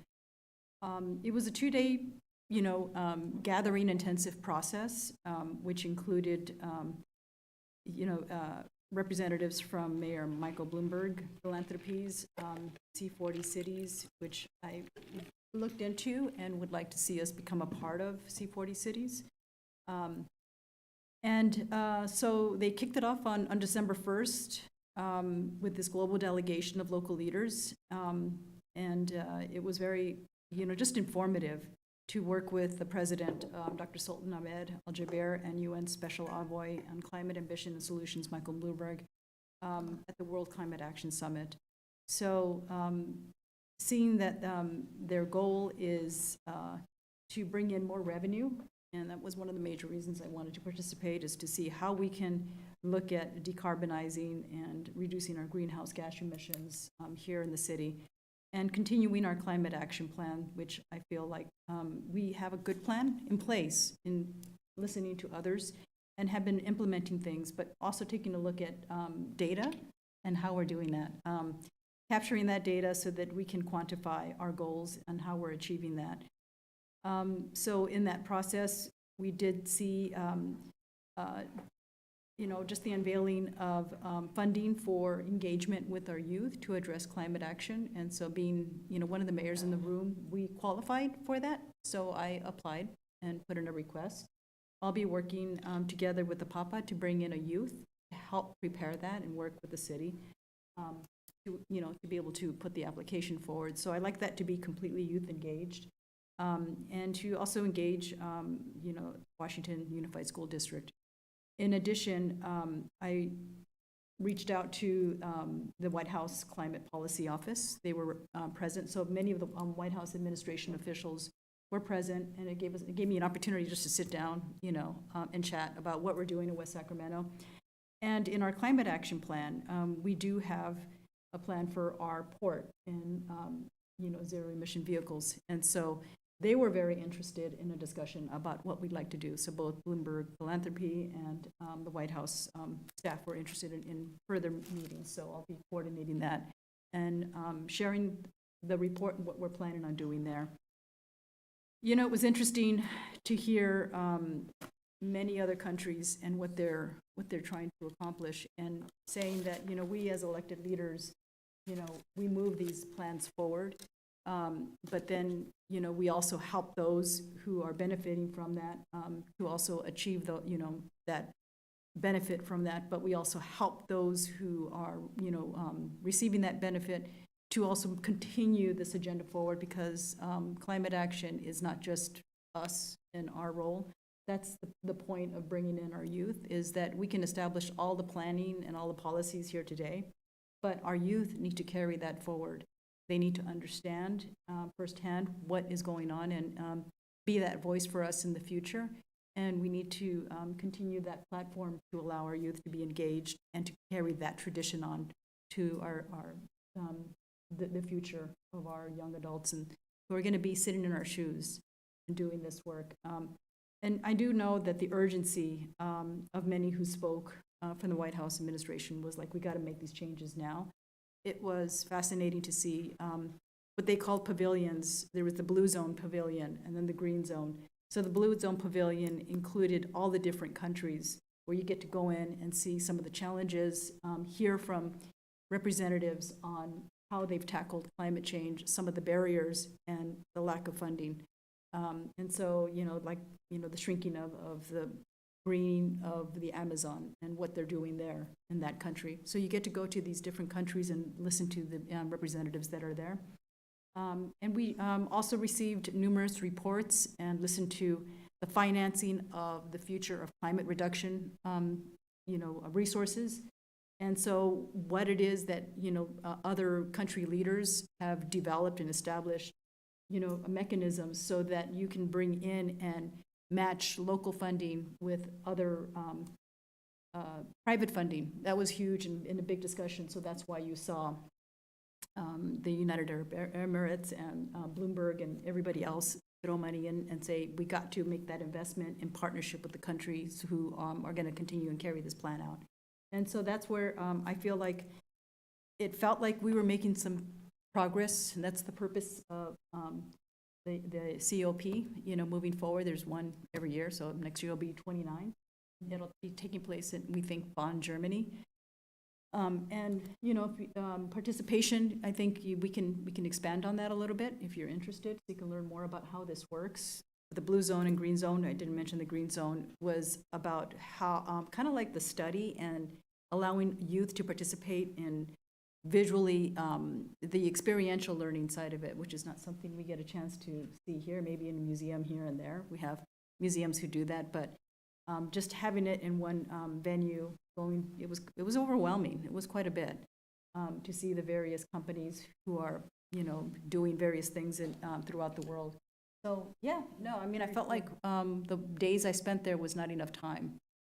You could spend weeks learning from so many others, and then bringing that knowledge back to your city to see what we can do to improve on that. So I want to get everybody all pumped up for climate change, see what we can do here in the future. And Madam Mayor, Yes. since you're mentioning youth and the investments we're making in youth, I want to just announce that this Sunday in City Hall, right here in this building, we're going to be hosting the annual, it's the largest kid-related service organization promoting children giving back to our community right here at City Hall. Children will be invited to come in at about 4 o'clock, and we create around 1,000 bags, sometimes even more, that are distributed to the Yolo County Children's Alliance, the Mercy Coalition, the Downtown Streets team, and my sister's house throughout the region. So I know that West Sacramento makes a tremendous impact for its children here. So doing stuff on the larger scale, but also local. Thank you so much. Next, since there are no other reports on council assignments, is council calendar. Just a quick one that City Hall will be closed for our annual holiday closure period from December 25th through January 1st. So it's just closed to the public. City manager report? No report. City attorney report? No report. Staff direction from council members? I think you might have one. What? A I have future council two. agenda item. Well, I have two. I think I have two. So one would be the street naming. Is that what is that what you're talking about? Just want to make sure we're on the same page. So the set of street, I will do the process, but that's, and then Councilmember Sapizio Hall, you I had have something one. for E. Okay, perfect. Okay, then I'm gonna stop Money. talking. Did you submit some, so one, you have to submit that one in writing. I'll do it. Do you have your, I do have my comments for E, if you're ready for it. so we need to submit it in writing for council to review. Did you submit? No, it? mine already did, yeah, and then, Give it to us? yeah, it's on the agenda, On the E. agenda? So Mayor, Yes, the go ahead. last time I asked our city manager, he sent me the guidelines. I wanted to, this community wants to change the name of Bright Park to Miwok Park. So you did send me that information. Thank you. Oh, I'm sorry, can you read it? I don't have it in my packet. Oh, yeah, so under E, future agenda item, request by council, I was able to attend a presentation of a proclamation for the city of Sacramento supporting the UN's Convention for Ending All Forms of Discrimination Against Women. And so tonight, asking if our all-female council, Cities for CEDAW, is the grassroots organization to advance gender equality in local municipalities and countries around the world. It addresses 6 overarching policy areas that should be addressed, including economic justice, education, health, familial and community safety, and elimination of gender-based violence. I'd like to ask the council to recognize women's equality and join me in support of the elimination of all forms of discrimination against women with a proclamation in the new year. Sure. And did you provide the language for the proclamation? I wanted to get the green light, and then I'll send that to city staff. Thank you. And we have commission appointments. Madam Clerk, what's the status on this? I'm sorry? Future, commission appointments. I've got to bring that up. We have 3 vacancies, one on the Parks Rec Intergenerational Services Commission, one on the Environment and Utilities Commission, and one on the Board of Appeals. So far, we have received 1 application for the Parks Commission, 1 application for the Board of Appeals, and 5 applications for the Environment and Utilities Commission. And the application deadline is December 31st at 5 p.m.